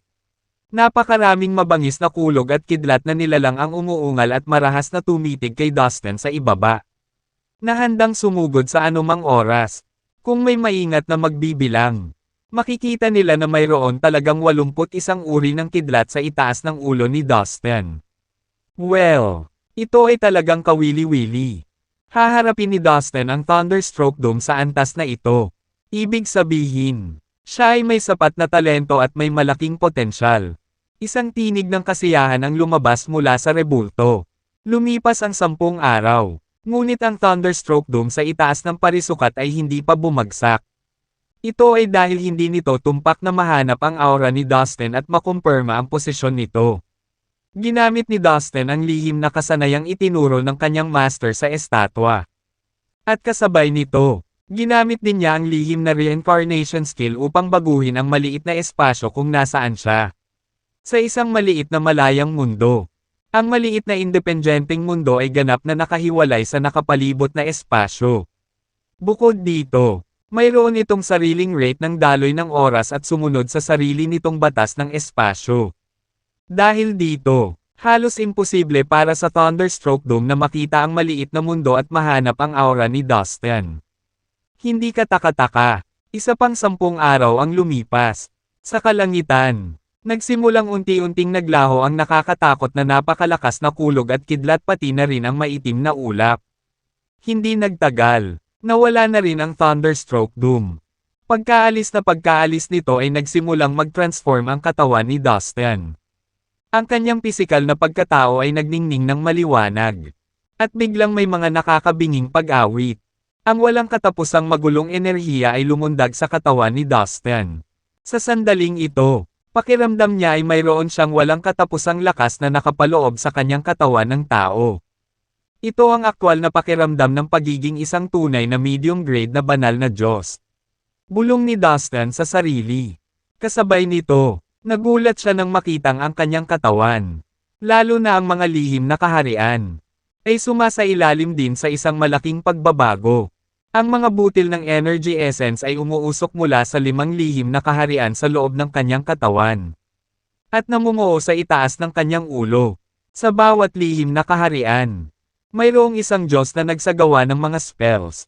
Ang lahat ng iba't ibang lihim na kasanayan na nasanay ni Dustin ay patuloy na ginagamit sa loob ng 5 lihim na kaharian. Sa puntong ito, nadama ni Dustin na mayroon siyang bagong pag-unawa sa lahat ng mga pamamaraan ng paglilinang at mga kasanayan sa martial arts na nasanay niya noon. Ang mga pamamaraan ng paglilinang at mga kasanayan sa martial arts, mga kasanayan sa pakikipaglaban at mga batas, pati na rin ang lahat ng uri ng pag-unawa at mga karanasan, ay pinagsama-sama sa panahon ng kanyang oras sa Peel Refining Pot. Boom! Boom! Boom! Ang malalakas na ugong ay nanggaling sa 5 lihim na kaharian sa katawan ni Dustin. Ang bawat lihim na kaharian ay parang nagliliyab na bituin, na naglalabas ng nakakatakot na liwanag na mas maliwanag kaysa sa araw. Ginawa nito si Dustin na parang isang malaking kumikinang na bagay na maaaring makabulag sa sinumang direktang tumingin sa kanya. Well, ang kanyang katawan ay nagbabago ng husto. Ang master ng rebulto sa parisukat ay binibigkas ng may kaluwagan. Lagi nitong pinagmamasdan si Dustin at ni minsan ay hindi pinalampas. Alam nitong si Dustin ay nag-practice ng iba't ibang pamamaraan ng paglilinang sa pagpapapino ng katawan noon. Sa nakalipas na 6 na taon, si Dustin ay dinalisay at dinalisay pa sa loob ng palayok at ang kanyang katawan ay sumailalim sa isang malaking pagbabago. Sa sandaling ito, naging maliwanag na mayroon na ngayong 5 magagandang mundo sa katawan ni Dustin. Sa 5 lihim na kaharian na ito, ang mga Diyos ay patuloy na gumagamit ng iba't ibang uri ng mga spellang. Ito ay isang uri ng self-cultivation at self-perception na ginawa ng katawan ni Dustin. Pagkaraan ng 10 araw, ang mga bathala sa 5 lihim na kaharian ay huminto sa pagbigkas ng kanilang mga spell. Sila, pati na ang Martingale na dragon, lahat ay naupo ng magkakasama. Nakakrus ang mga paa at nagsimulang bigkasan ang isang mahiwagang sinaunang kasulatan. Halos hindi na lumabas ang mga salita sa kanilang mga bibig nang mag-flash at tumalsik ang mga rune sa katawan ni Dustin. Kahit si Dustin mismo ay hindi pa nakarinig ng ganoong sinaunang kasulatan. Ito ay isang uri ng sinaunang kasulatan na may kaugnayan sa mga misteryo sa loob ng katawan. Sa pamamagitan nito, maaaring mabuo ng isa ang banal na enerhiya na likas na nakaimbak sa kanyang katawan. Sa 5 lihim na kaharian, ang matunog na pag-awit ng kasulatan ay patuloy na maririnig. Bilang resulta, ang walang katapusang rune ay patuloy na nilikha, na nagpapalusog sa laman, kalamnan, buto at meridian sa kanyang katawan. Lumipas ang isa pang 10 araw. Sa wakas, tumigil ang pag-awit, napalitan ng patay na katahimikan sa hangin. Boom! Biglang, isang tunog na parang isang mahinang pagsabog ang nagmula sa 5 lihim na kaharian. Sa puntong iyon, ang 5 lihim na kaharian ay mabilis na lumalawak. Nangangahulugan ito na opisyal na nabuo ang 5 mundo ng tao. 5 na silang bona fide na mundo. Sa loob ng bawat isa sa kanila ay ilang mga kontinente. Isang mabituing kalangitan. Isang gumaganang araw. Buwan at mga bituin. Enerhiya. At mga independenteng batas na umusbong sa kanilang sarili. Napagtanto ni Dustin na ang mga mundong ito ay angkop para sa mga nilalang na tirahan. At ang mga Diyos na naging tagapag-alaga ng 5 mundong ito. Ang namamahala sa lahat ng bagay sa mga mundong iyon. Dustin, ang 5 malalaking mundo sa katawan mo ay nabuo na. Kailangan mong lagyang muli ang iyong enerhiya. Dapat kang sumipsip ng mas maraming magulong enerhiya sa iyong katawan sa lalong madaling panahon. Paalala ng Estatwa Master. Okay, Master. Tumango si Dustin. Umupo siya ng naka-cross-legged sa kawalan at sinimulang higop ang magulong diwa. Ibinuka ni Dustin ang kanyang bibig. At isang malaking puwersa ng pagsipsip ang kumalat sa magulong kawalan sa paligid ng Fallen Divine Valley. Bilang tugon, ang hindi mabilang na magulong enerhiya ay patuloy na natipon patungo sa direksyon kung saan nakaupo si Dustin. Naapektuhan ang magulong kawalan ng daan-daang milyong milya sa paligid ng Fallen Divine Valley. Ang 5 bagong nabuong malalaking mundo sa katawan ni Dustin ay parang 5 napakalalim na butas. Kaya kailangan niya ang lahat ng magulong enerhiya na makukuha niya. Ang walang hangganang magulong enerhiya ay patuloy na nagtipon mula sa lahat ng direksyon at bumuho sa katawan ni Dustin. Sa araw na ito, ang malawak na magulong void ay nawalan ng ilan sa liwanag nito at naging dimmer dahil na-absorb ni Dustin ang masyadong maraming chaotic energy. Sa wakas, isang araw pagkatapos, tumigil si Dustin sa pagsipsip ng magulong enerhiya. Sa wakas ay kumpleto na ang pagbabago ng kanyang katawan. Si Dustin ay umakyat na ngayon sa pagiging tunay na katamtamang grado na banal na Diyos. Kasabay nito, ang 5 lihim na kaharian sa kanyang katawan ay sumailalim sa isang kahanga-hangang pagbabago at naging totoong mundo. Napuno ng excitement si Dustin. Naikuyom niya ang kanyang mga kamao. At walang katapusang lakas ang damaloy sa loob niya. Naramdaman ni Dustin ang walang katapusang daloy ng kapangyarihan na dumadaloy sa kanyang mga ugat. Pakiramdam ko ay kaya kong talunin ang mga semi-governing na Diyos sa pamamagitan ng aking pisikal na lakas lamang. Bulong ni Dustin sa sarili. Puno ng malakas na kumpiyansa ang boses niya. Magagawa mo na ngayon ang higit pa riyan. Dustin, maaari ka nang makaligtas sa isang labanan laban sa isang namamahala na Diyos. Siyempre, imposible pa rin para sa iyo na talunin ang isang namamahala na Diyos. Pero gayunpaman, mahihirapan silang patayin ka, sabi ng rebulto. Talaga, tuwang-tuwa si Dustin. Siyempre, ang iyong talento ay isa sa 1,000,000. Alam mo ba, ang 5 mundo sa loob mo ay tinatawag na mundo ng tao. At sila ay bubuo sa mga tunay na cosmos. Sino ang nakakaalam? Ang mga nilalang ay maaaring ipinanganak sa kanila. Sabi ng estatwa kay Dustin. Master, naramdaman ko rin ito habang naglilinang. Nakakamangha isipin na may mga cosmoses na matatagpuan sa loob ng aking katawan. Sabi ni Dustin. Kilalang kilala niya ang kanyang katawan. Dustin, alam mo ba kung anong cultivation level ang dapat bago magkaroon ng mundo sa loob nila? Of course I mean under normal circumstances. Tanong ng rebulto. Hindi ko alam. Umiling si Dustin. Curious siyang malaman ang sagot. Karaniwan. Tanging ang Diyos ng kaguluhan ang may lumikha ng isang mundo sa kanila. Magagawa rin iyon ng kanilang kahanga-hangang namamahala ng mga Diyos. Dustin, isa kang tunay na katamtamang antas na banal na Diyos. Ngunit nagawa mong lumikha ng 5 mundo sa iyong katawan. Kahit ako ay hindi pa nakarinig ng ganoong gawa. Sa madaling salita, mayroon kang kapangyarihan na dapat ay pag-aari lamang ng Diyos ng kaguluhan. Mitiig ang paliwanag ng estatwa kay Dustin. Mayroon akong kapangyarihan na tanging ang Diyos ng kaguluhan ang nagtataglay. Maging si Dustin mismo ay hindi makapaniwala sa galing niya. Tama iyan. Sa katunayan, marami sa mga cosmoses at maging ang magulong espasyo ay nilikha ng Diyos ng kaguluhan.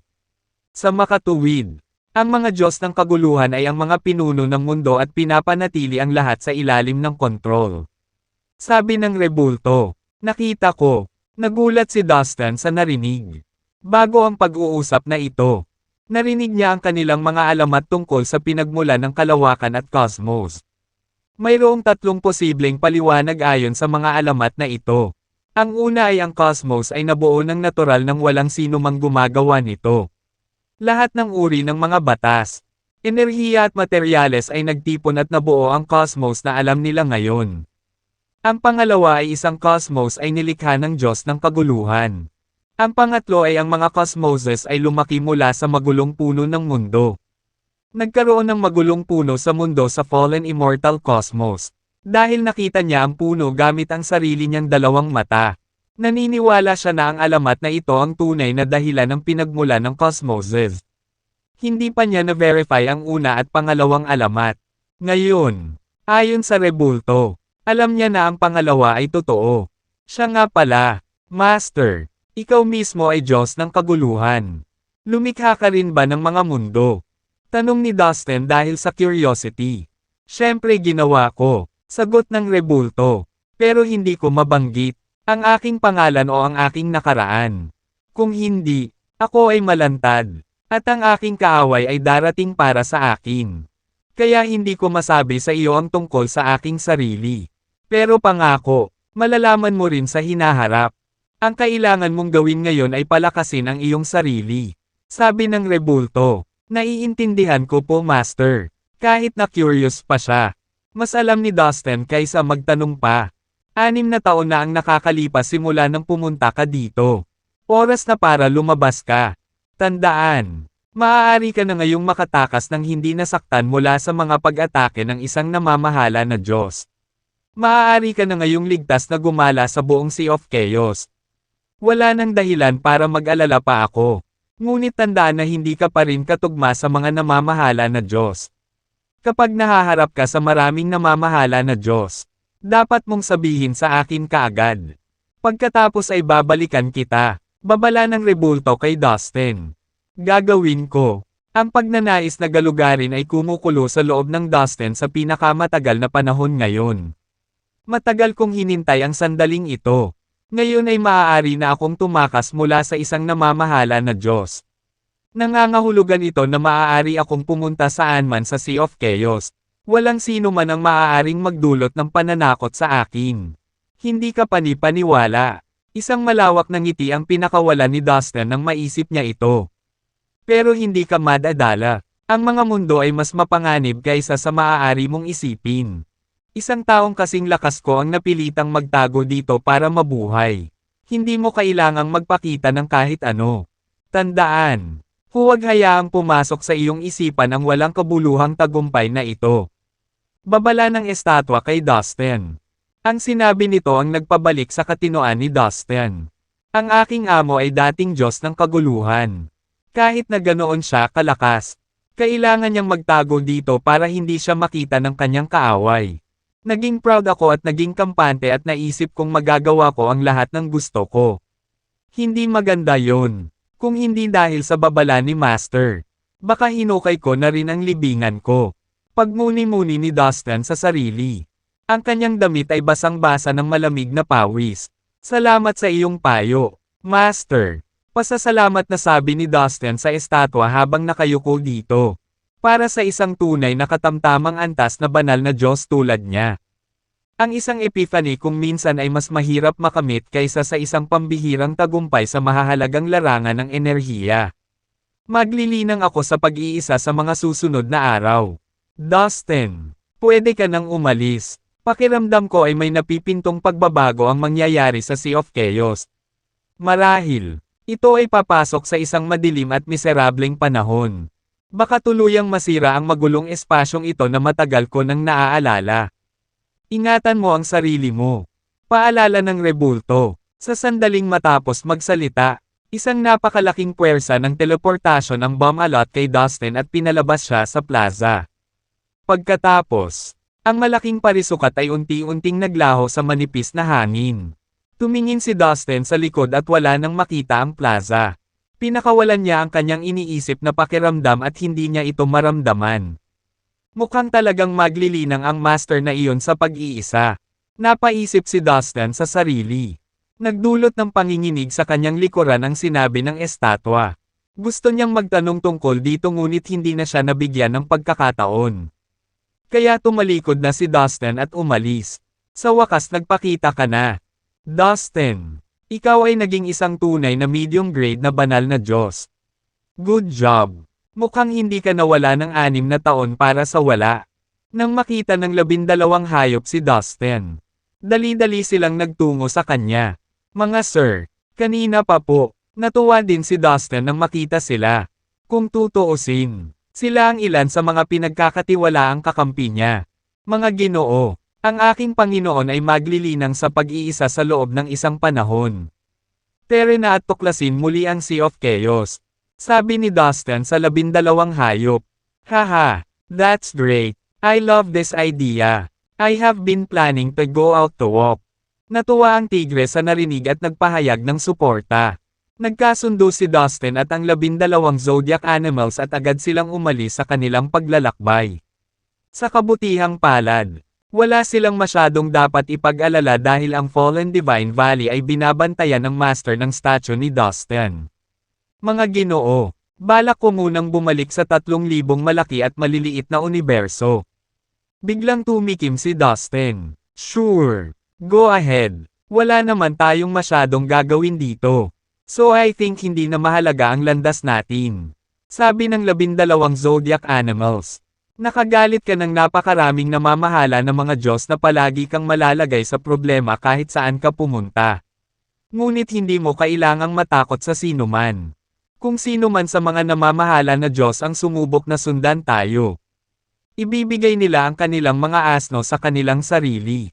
Ang mga hayop ay walang takot at may palaban na hangin tungkol sa kanila. Alam ko, kahit sundan ako ng mga namamahala na Diyos, hindi ako matatakot. Tumanggo si Dustin. Siya ay sumulong ng mabilis at mahusay sa nakalipas na 6 na taon. At ang kanyang kapangyarihan sa pakikipaglaban ay nakakita ng kapansin-pansing pagpapahusay. Sa mabilis na pagtaas ng kanyang lakas sa pakikipaglaban, naging mas kumpiyansa si Dustin. Maaari na siyang manatiling kalmado habang pinag-uusapan ang mga namamahala na Diyos at ang pakikipaglaban sa kanila ay tila hindi masyadong Herculean na gawain sa kanya. Ang mga matandang bastard na iyon ay talagang dumating at sinubukang kubkuban ang Fallen Divine Valley. Wait and see lang kayo mga tanga. Isang araw, kukubkuban ko ang punong tanggapan ng iyong 6 na super puwersa. Bulong ni Dustin sa sarili. Nalaman niya ang pagdating ng mga namamahala na Diyos at ang kasunod na pag-atake sa Fallen Divine Valley mula sa kanyang master ng estatwa. Ano? Nagulat ang mga zodiac animals kay Dustin nang marinig nila itong nagdedeklara ng digmaan sa headquarters ng ganoon. Talagang malaki ang pinagbago mo sa nakalipas na 6 na taon. Sabi ng asong lumalamon sa langit sa tono ng pagpapahalaga. Mga sir, alis na po tayo. Ngumiti lang si Dustin bilang sagot. Ang kanyang mga kasama ay may gumawa ng teleportation channel sa pamamagitan ng channel na iyon. Dinala nila si Dustin pabalik sa 3,000 malaki at maliliit na universo. Kamangha-mangha ang kanilang mga kapangyarihan. At saglit silang nakarating sa destinasyon. Naglakad sila palabas ng space teleportation channel habang nilalanghap ni Dustin ang pamilyar na hangin sa paligid niya. Dustin, bumalik ka na. Agad na umabot sa tenga ang boses ni Santos. Ang lalaki ang may control sa Grand Geomancy Array at alam niya ang lahat ng nangyari sa 3,000 malaki at maliliit na universo. Naramdaman niya ang pagdating ni Dustin nang tumuntong ang huli sa kanyang teritoryo. Napangiti si Dustin nang marinig ang kanyang boses at pagkatapos, tumuntong ang kumpanya sa mabituing kalangitan ng 3,000 malalaki at maliliit na universo. Agad na bumungad sa kanila si Santos. Wow! Malaki ang pag-unlad mo. Tuwang-tuwa siyang makita si Dustin habang tinitingnan niya ang lalaki pataas at pababa. Master, gumaling na po kayo. Hindi ko po kayo nakikita ngayon. Sa sandaling nakita ni Dustin si Santos, naramdaman niya na malaki ang ipinagbago ni Santos. Ang kanyang buong katawan ay natatakpan ng isang layer ng earthy yellow light. Hindi na maarok ang kanyang lakas. Isa lang ang ibig sabihin nito. Guro, naabot mo na ang rurok ng batas ng lupa. Bulalas ni Dustin. Tama ka, Dustin. Ganap na akong gumaling. At ang aking lakas ay nag-improve din ng malaki. At mayroon akong elder sa Fallen Divine Valley para pasalamatan ang lahat ng iyon. Nakangiting sagot ni Santos. Nakita ko. Biglang naintindihan ni Dustin kung paano ito nangyari. Minsan ay hiniling ng kanyang master statue kay Santos na pumunta sa Fallen Divine Valley. Noon niya personal na tinuruan ang huli kung paano ay set up ang Grand Geomancy Array. Malamang na pinagaling din ng master ng estatwa ang mga sugat ni Santos. Ang ganitong gawain ay hindi masyadong mahirap para sa isang Diyos ng kaguluhan. Master, gaano ka kalakas ngayon? Na-curious si Dustin. Malakas na ako ngayon bilang isang semi-governing god.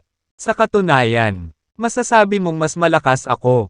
Sa lahat ng kakayahan ng Earth Master sa aking repertoire, dapat ay kaya kong harapin ang 7 o 8 semi-governing na Diyos sa pamamagitan ng aking sarili. Nakangiting sagot ni Santos. Galing. Natuwa si Dustin sa narinig. Pinangasiwaan ni Santos ang 3,000 malaki at maliit na universo. Kung mas malakas siya, mas mapoprotektahan ang lugar. At mas magiging masaya si Dustin. Hoy! Ang Divine Swordsman ay wala dito. Nasaan na siya? Tanong ni Dustin. Ang kanyang espiritual na pakiramdam ay sapat na malakas upang walang kahirap-hirap na malasahan ang buong lugar na sinasaklaw ng 3,000 malaki at maliliit na universo. Nararamdaman niya na walang aura ng Divine Swordsman kahit saan sa paligid niya. Nagpunta siya upang hanapin ang kanyang tunay na katawan. Sabi sa kanya ni Santos. 2/3. Ano? Kailan? Natigilan si Dustin. Ang avatar ng Divine Swordsman ay narito pangunahin upang protektahan ang 3,000 malalaki at maliliit na universo. Pero out of nowhere, bigla na lang siyang nagpunta para hanapin ang tunay niyang katawan. Medyo nagulat si Dustin sa ideya. I think it was a year ago. Nakatanggap siya ng hindi inaasahang impormasyon tungkol sa kanyang tunay na katawan. Pagkaraan ng ilang sandali ay nagpasya siyang pumunta at hanapin ang kanyang tunay na katawan. Natitiyak niya na ang 3,000 malalaki at maliliit na sansinukob ay magiging sapat na makapangyarihan upang harapin ang mga Diyos na namamahala. At walang gaanong punto sa kanyang avatar na manatili dahil maaari lamang itong makitungo sa mga tunay na premium grade na banal na mga Diyos. Paliwanag ni Santos, nakita ko, medyo nanlumo si Dustin sa impormasyon.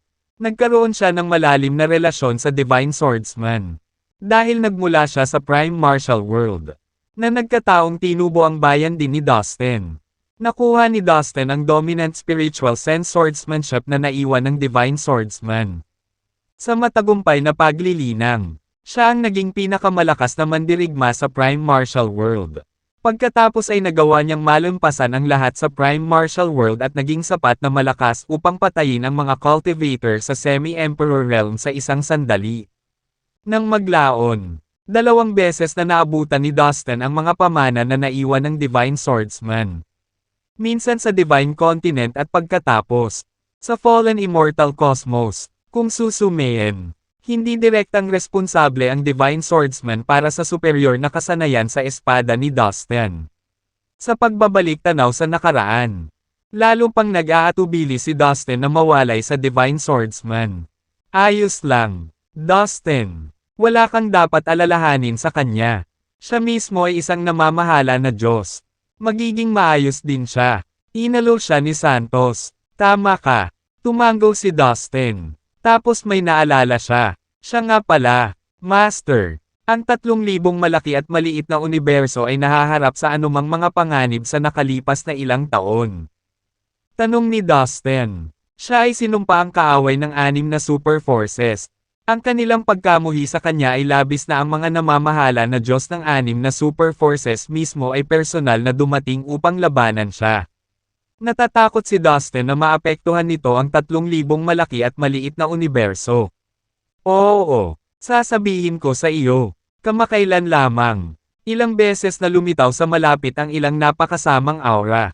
Ngunit palagi silang umalis pagkatapos ng ilang sandali. Sa tingin ko sila ay namamahala sa mga Diyos. Ipinaalam sa kanya ni Santos. Kaya ang mga namamahala na Diyos ng 6 na sobrang puwersa ay talagang pinupuntirya ang 3,000 malaki at maliit na universo. Napaisip si Dustin na kumikislap ang mga mata sa lamig ng puot. Matapos makipag-chat saglit kay Santos, pumunta siya sa Fallen Immortal Cosmos. Ang Fallen Immortal Cosmos ngayon ang pinakamakapangyarihan sa 3,000 malaki at maliliit na universo. Ito ay naging sentro ng lugar. Dustin, bumalik ka na. Sinalubong siya ni Kevin na kagaya ni Santos. You brat. Lumitaw din sa harap ni Dustin ang magulong puno ng mundo. At pagkatapos, napabulalas ito. Huwag mong sabihin sa akin na mayroon kang 5 bagong mundo sa loob ng iyong katawan. Pagkakita pa lang nito kay Dustin ay naramdaman na nito ang paglaki ng huli. Tama iyan. Gumawa ako ng ilang maliliit na mundo sa aking katawan. Mabilis na tango ang sagot ni Dustin. Baliw ka. Isang malakas na sigaw ang umalis sa magulong puno ng mundo bago ito nawala ng imak. Lahat tama. Gustong-gusto kita. Bibigyan kita ng ilan sa mga pamana ng aking lahi. Ang magulong puno ng daigdig ay bukas palad na inialay. Nag-unat ito ng isang sanga at nagpapadala ng isang hibla ng paglalarawan ng impormasyon sa soul sea ng Dustin. Salamat. Naliwanagan ni Joy ang mukha ni Dustin nang matanggap niya ito. Ang paglikha ng mga mundo ay isang kilalang talento ng lahi ng magulong puno ng mundo. Kung ikukumpara sa kakayahan ng magulong puno ng mundo na lumikha ng mga mundo, ang kakayahan ni Dustin ay nasa antas ng isang baguhan. Ang kanilang pagkakaiba sa kakayahan ay parang langit at lupa. Malaking tulong kay Dustin ang pagtanggap ng mana ng magulong lahi ng puno ng mundo. Nga pala, naramdaman ko na may tatlong posisyon sa 3,000 malaki at maliliit na universo kung saan ang spatial na istruktura ay hindi matatag. Ang mga abnormal na nangyayari ay tila nangyayari paminsan-minsan. Medyo nag-aalala ako dahil hindi ako sigurado kung ano ang nangyayari. Suriin ito kung mayroon kang oras. Ang isa ay kung saan matatagpuan ang mundo ng Divine Being. Sunod ay ang Divine Tomb. Ang huli ay ang Earth sa Yellow Cosmos. Ang pakikipaglaban at pagpatay ay hindi ang aking malakas na suit. Kaya hindi ko sila maaaring tingnan ng isa-isa. Paliwanag ng magulong puno ng mundo. Oh, anong meron sa 3 lugar na iyon? Baka sa mukha ni Dustin ang pagkagulat nang marinig ang impormasyong iyon. Parehong ang Divine Being's World at ang Divine Tomb ay ang pinaka-espesyal na lugar sa loob ng 3,000 malaki at maliit na universo. Naglaho ang mundo ng Divine Being matapos itong ma-upgrade. Siyempre, alam ni Dustin na ito ay nasa 3,000 malaki at maliliit na universo. Hindi lang niya alam ang eksaktong lokasyon nito. 2 malisyosong hayop na kasing lakas ng mga namamahala na Diyos ang nakalagay sa loob ng banal na libingan. Parang 2 ticking time bomb ang selyado sa loob ng Divine Tomb at parang ilang sandali lang ay nabaliw ang 2 malisyosong hayop. Kapag nagawa na nila, ang mga kahihinatnan ay hindi maiisip para sa 3,000 malaki at maliliit na universo. Kahit na may nangyaring mali sa 2 lugar na ito, hindi masyadong magugulat si Dustin. Ang parehong mga lugar na ito ay pambihirang espesyal. Gayunpaman, may nangyayari sa Earth.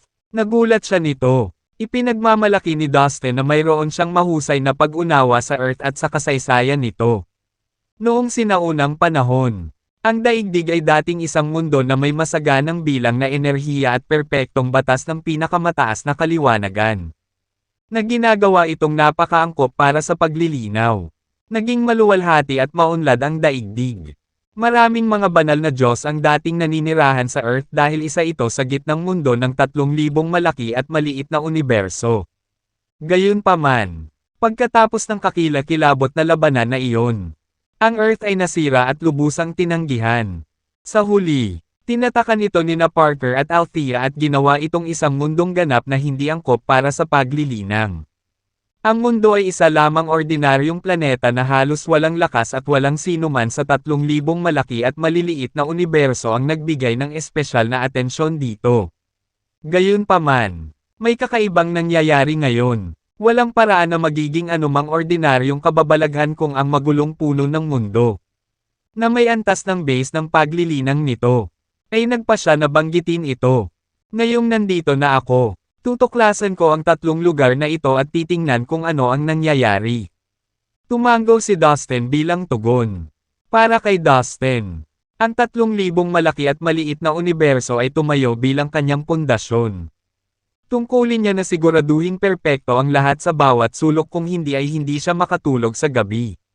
Pagkatapos ng kanilang pag-uusap, bumalik si Dustin sa punong tanggapan ng Flame Holy Land. Nang makita siyang bumalik, ang lahat ay hindi napigil ang magliwanag sa tuwa. Sa sorpresa ni Dustin, marami sa kanyang mga kakilala ang umalis sa 3,000 malalaki at maliliit na universo at pumunta sa ibang bahagi ng Sea of Chaos sa pamamagitan ng channel ng koneksyon sa Ice Palace. Lahat sila ay nagparot-par ito habang nag-enjoy sa kanilang paglalakbay. Isa sa kanila si Caroline. Bukod sa kanya, iniwan din ng 3 sirena. Sina Winnie, Isis, Violet, Peacock Princess, Stacy at ang Flame Emperor ang 3,000 malalaki at maliliit na universo. May mabilis na nagpaalam kay Dustin na pumunta muna sila sa Ice Palace. Gamit ang Ice Palace bilang kanilang base, unti-unti silang nakapasok sa kailaliman ng Sea of Chaos. Lahat sila ay naglakbay sa dagat ng Chaos. Masyadong delikado para sa kanila. Isang matinding pag-aalala ang bum-alot kay Dustin habang iniisip niya ang mga ito. Karamihan sa kanila ay mga banal na Diyos na at tiyak na sapat na ang kanilang kapangyarihan upang galugarin ang dagat ng Chaos. Pamilyar na sila sa 3,000 malaki at maliliit na universo. Malaking tulong sa kanilang paglilinang kung mananatili pa sila rito. Hayaan mo na lang sila. Hindi sila mabubuhay sa ilalim ng iyong proteksyon magpakailanman. Wala sa kanila ang handang manatili sa ilalim ng iyong pakpak hanggang sa katapusan ng panahon. Kailangan mong maunawaan ang kanilang mga damdamin at igalang ang kanilang desisyon. Napuno ng sandamakmak na emosyon ang buntong hininga ni Kevin. Bagamat minsan niyang hinikayat ang mga nagnanais na umalis na manatili. Sa huli ay hindi niya sila pinigilan na umalis. Tama iyan. Sumang-ayon si Dustin na tumango pagkatapos ng ilang sandali. Totoo lahat ng sinabi ni Kevin. Walang mandirigma ang gustong magtago sa isang glass house magpakailanman. Kailangan nilang linangin at palagwin. Lahat sila ay nagnanais na umasa sa kanilang sariling lakas upang galugarin at lumakas sa mas malaking arena. Dustin, huwag kang masyadong mag-alala. Nagpadala ako ng malalakas na magsasaka para lihim na sundan at protektahan sila. Upang maging mas tumpak, nagpadala ako ng 3 tunay na premium grade na mga Diyos para protektahan si Caroline. Ang lahat ng iba ay pinoprotektahan din ng mga tunay na Diyos na Diyos. Magtiwala ka sa akin. Magiging maayos din sila. Nagmadali si Kevin para ay assure siya. Ang mga tunay na premium grade na Divine God ay malayang makakagalaw sa karamihan ng mga lugar sa loob ng Sea of Chaos. Hanggat hindi sila makakatagpo ng sinuman sa antas ng isang semi-governing God o isang namamahala na Diyos. Sila ay magiging maayos. Naiintindihan ko. Sana lang ligtas silang lahat. Napabuntong hininga si Dustin pero tumango siya. Dustin, ang iyong kapatid at ama ay umalis din sa Fallen Immortal Cosmos at pumunta sa iba pang mga lugar sa loob ng 3,000 malaki at maliit na universo upang sanayin ang kanilang sarili. Sasamahan ko sila. Dagdag pa ng ina ni Dustin. Mom, sasama din kami sa inyo. Parehong deklara ni Ivy at Sue. Pareho silang nag-practice ng Budismo kaya sila ay naging napaka-reserved. Sa makatuwid, wala sa kanila ang umalis sa 3,000 malaki at maliit na universo para sa pagsasanay. Gayunpaman, si Caroline ay naiiba sa kanila dahil siya ay isang miyembro ng masasamang lahi ng Anino. Na ginagawa siyang palaban at adventurous sa pamamagitan ng disenyo. Okay, sabay na tayo. We can relax while we wander outside. Matingkad na ngumiti sa kanila ang ina ni Dustin. Naiintindihan ko. Tumango lang si Dustin sa kanilang mga plano. Dahil ang kabuuan ng 3,000 malaki at maliit na universo ay teritoryo ni Dustin. Hindi sila makakaharap sa panganib. Bukod dito, sina Ivy at Sue ay mga banal na Diyos na at dapat na higit pa sa kakayahang protektahan ang kanyang mga magulang at kapatid. Hindi ko sila mapoprotektahan magpakailanman. Ayaw nilang makadal sa ilalim ng aking pakpak habang buhay. Kailangan kong hayaan sila, dahil gusto nilang lahat na lumabas at harapin ang mga hamon. Walang choice si Dustin kundi atubiling bitawan sila sa kabila ng kanyang mga pag-aalala. Guru, isang gwapong binata ang pumasok mula sa malayo at bumagsak sa kanyang tuhod. Siya ang disipulo ni Dustin. Si Kenneth. Naabot na niya ang Heaven Immortal Realm. Medyo kahanga-hanga. Ang kanyang talento ay hindi mas mababa kaysa sa akin. Parang tinanggap ko ang isang talentadong disipulo. Napaisip si Dustin sa sarili. Siya ay halos nalulugod sa kasiyahan sa kanyang alagad. Kaunting panahon lamang ang lumipas mula nang magsimulang magtanim si Kenneth. Gayunpaman, nakalusot na siya at nakarating sa Heaven Immortal Realm. Tunay na isang napakatalino na tagumpay iyon. Salamat sa iyong papuri, Master. Hindi ako maglalakas loob pagdating sa paglilinang at hindi ako magdadala ng kahihiyan sa iyong reputasyon. Nagmura si Kenneth. Good. Napakasipag mo naman. Pagmamalaking puri ni Dustin. Guru, plano kong umalis sa Fallen Immortal Cosmos at maglakbay sa ibang universo. Sabi ni Kenneth, nasa iyo ang aking pagpapala. Huwag kalimutang magpatuloy sa iyong pagsusumikap at dedikadong pagsasanay. Para sa mga tunay na master, ang Heaven Immortal Realm ay wala. Malayo pa ang lalakbayin mo. Nakayukong sabi ni Dustin. Naiintindihan ko po, Master.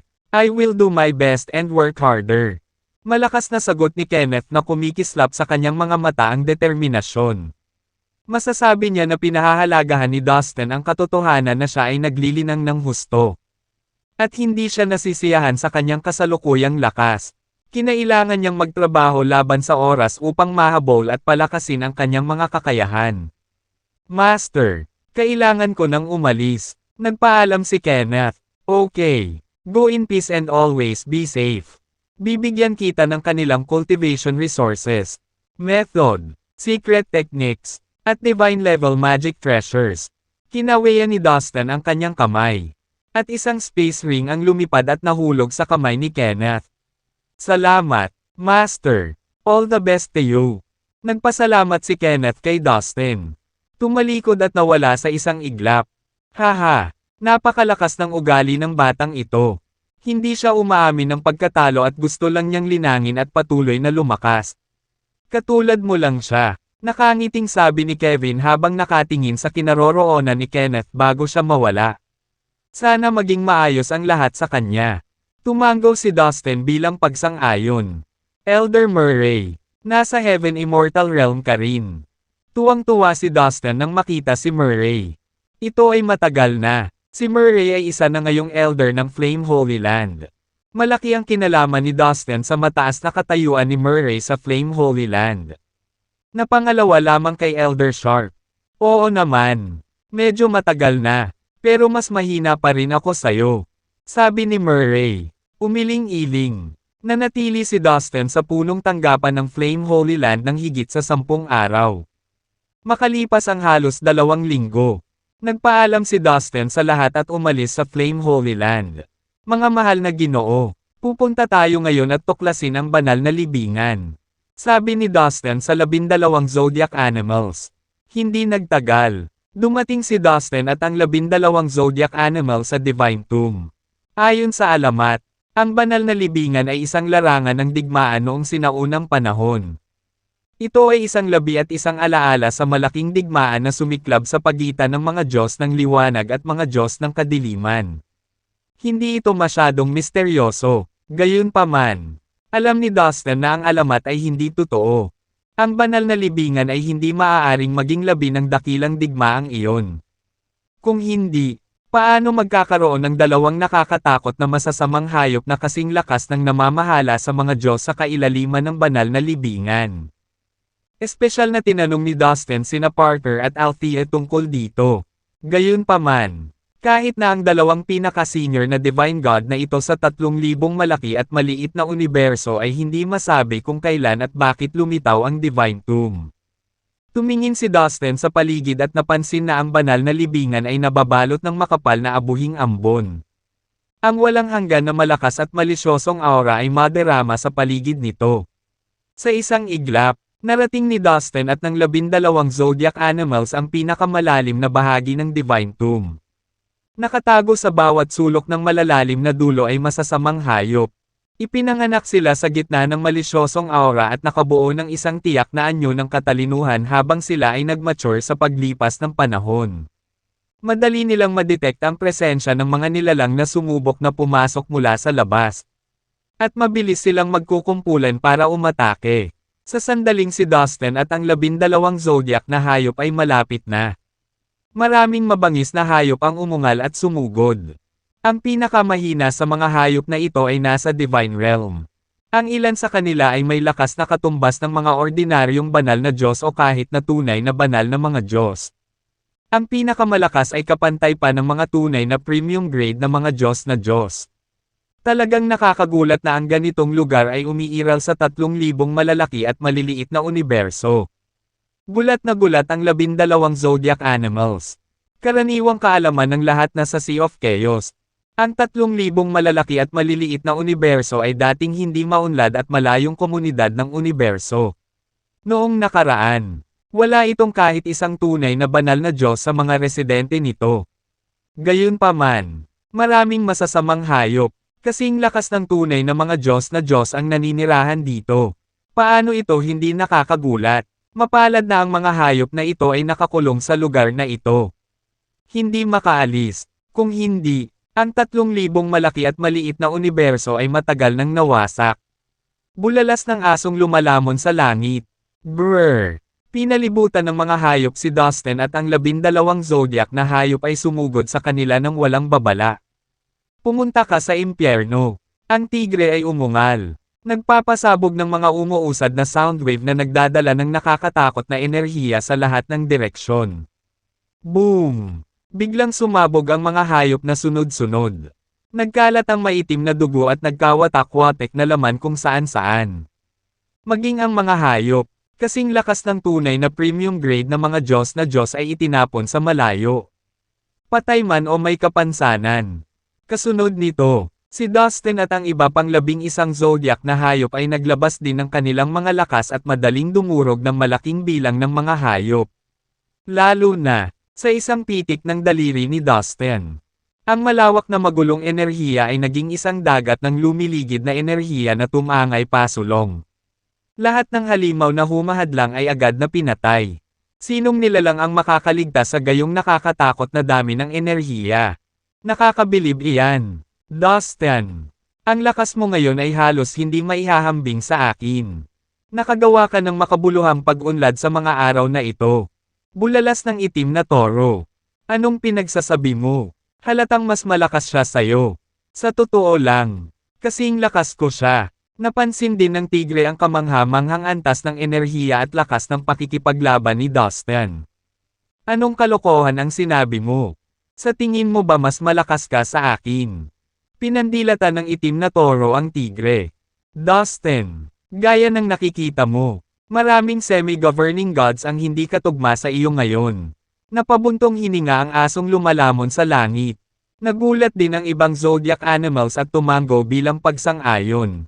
Ilang sandali pa, ang lahat ng mga hayop ay biglang naglaho sa manipis na hangin. Nawala rin ang kulay abong malicious aura na nakapaligid sa kanila, na nagpapakita ng maliwanag at malinaw na lugar. Nakikita na nila ngayon ang isang kulay abong palasyo sa di kalayuan. Isa itong napakalaking palasyo na may mystical at medyo nakakatakot na anyo. Sa pintuan ng palasyo, mayroong 2 malalaking masasamang hayop. Bawat isa ay naglalabas ng nakakatakot na aura. Nagtataka ako kung ano ang kalagayan ng gnome at ng 8 stone saints ngayon. Napaisip si Dustin habang nakatingin sa matayog na palasyo. Noong huling pagkakataon, pumunta siya rito para hanapin ang gnome at ang 8 stone saints. Sa oras na iyon, pinigilan siya ng 2 halimaw sa tarangkahan. Ayon sa 2 hayop, ang gnome at ang 8 stone saints ay posibleng ilang banal na prinsipe sa palasyong ito. Humph! Ikaw na naman. Ang lakas ng loob mong bumalik sa lugar na ito. Ungol ng isa sa mga halimaw sa malakas na boses, na nakilala kay Dustin gamit ang 2 matangos nitong mata. Ang malalim nitong boses ay gamulong na parang kulog sa langit. Ano na naman ang nagdala sa'yo dito? Alam mo naman na ito ay isang bawal na lupain at walang lalabas na pinapayagang pumasok. Para sa sino mang maglakas loob na sumulong. Kamatayan ang naghihintay. Pagbabante ng isa pang hayop sa malamig at nakakatakot na tono. Hindi ko sinasadyang masaktan ang alinman sa inyo. Kamakailan lamang. May mga hindi pangkaraniwang pagbabago ng espasyo at oras sa banal na libingan at napunta ako upang makita kung ano ang nangyayari. Pasiga na sagot ni Dustin. Noong nakaraan, nasa ilalim siya ng matinding pressure na nakaharap sa 2 halimaw. Kailangan niyang maging maingat sa kanyang mga salita at kilo, upang hindi malagay sa panganib na magalit sila.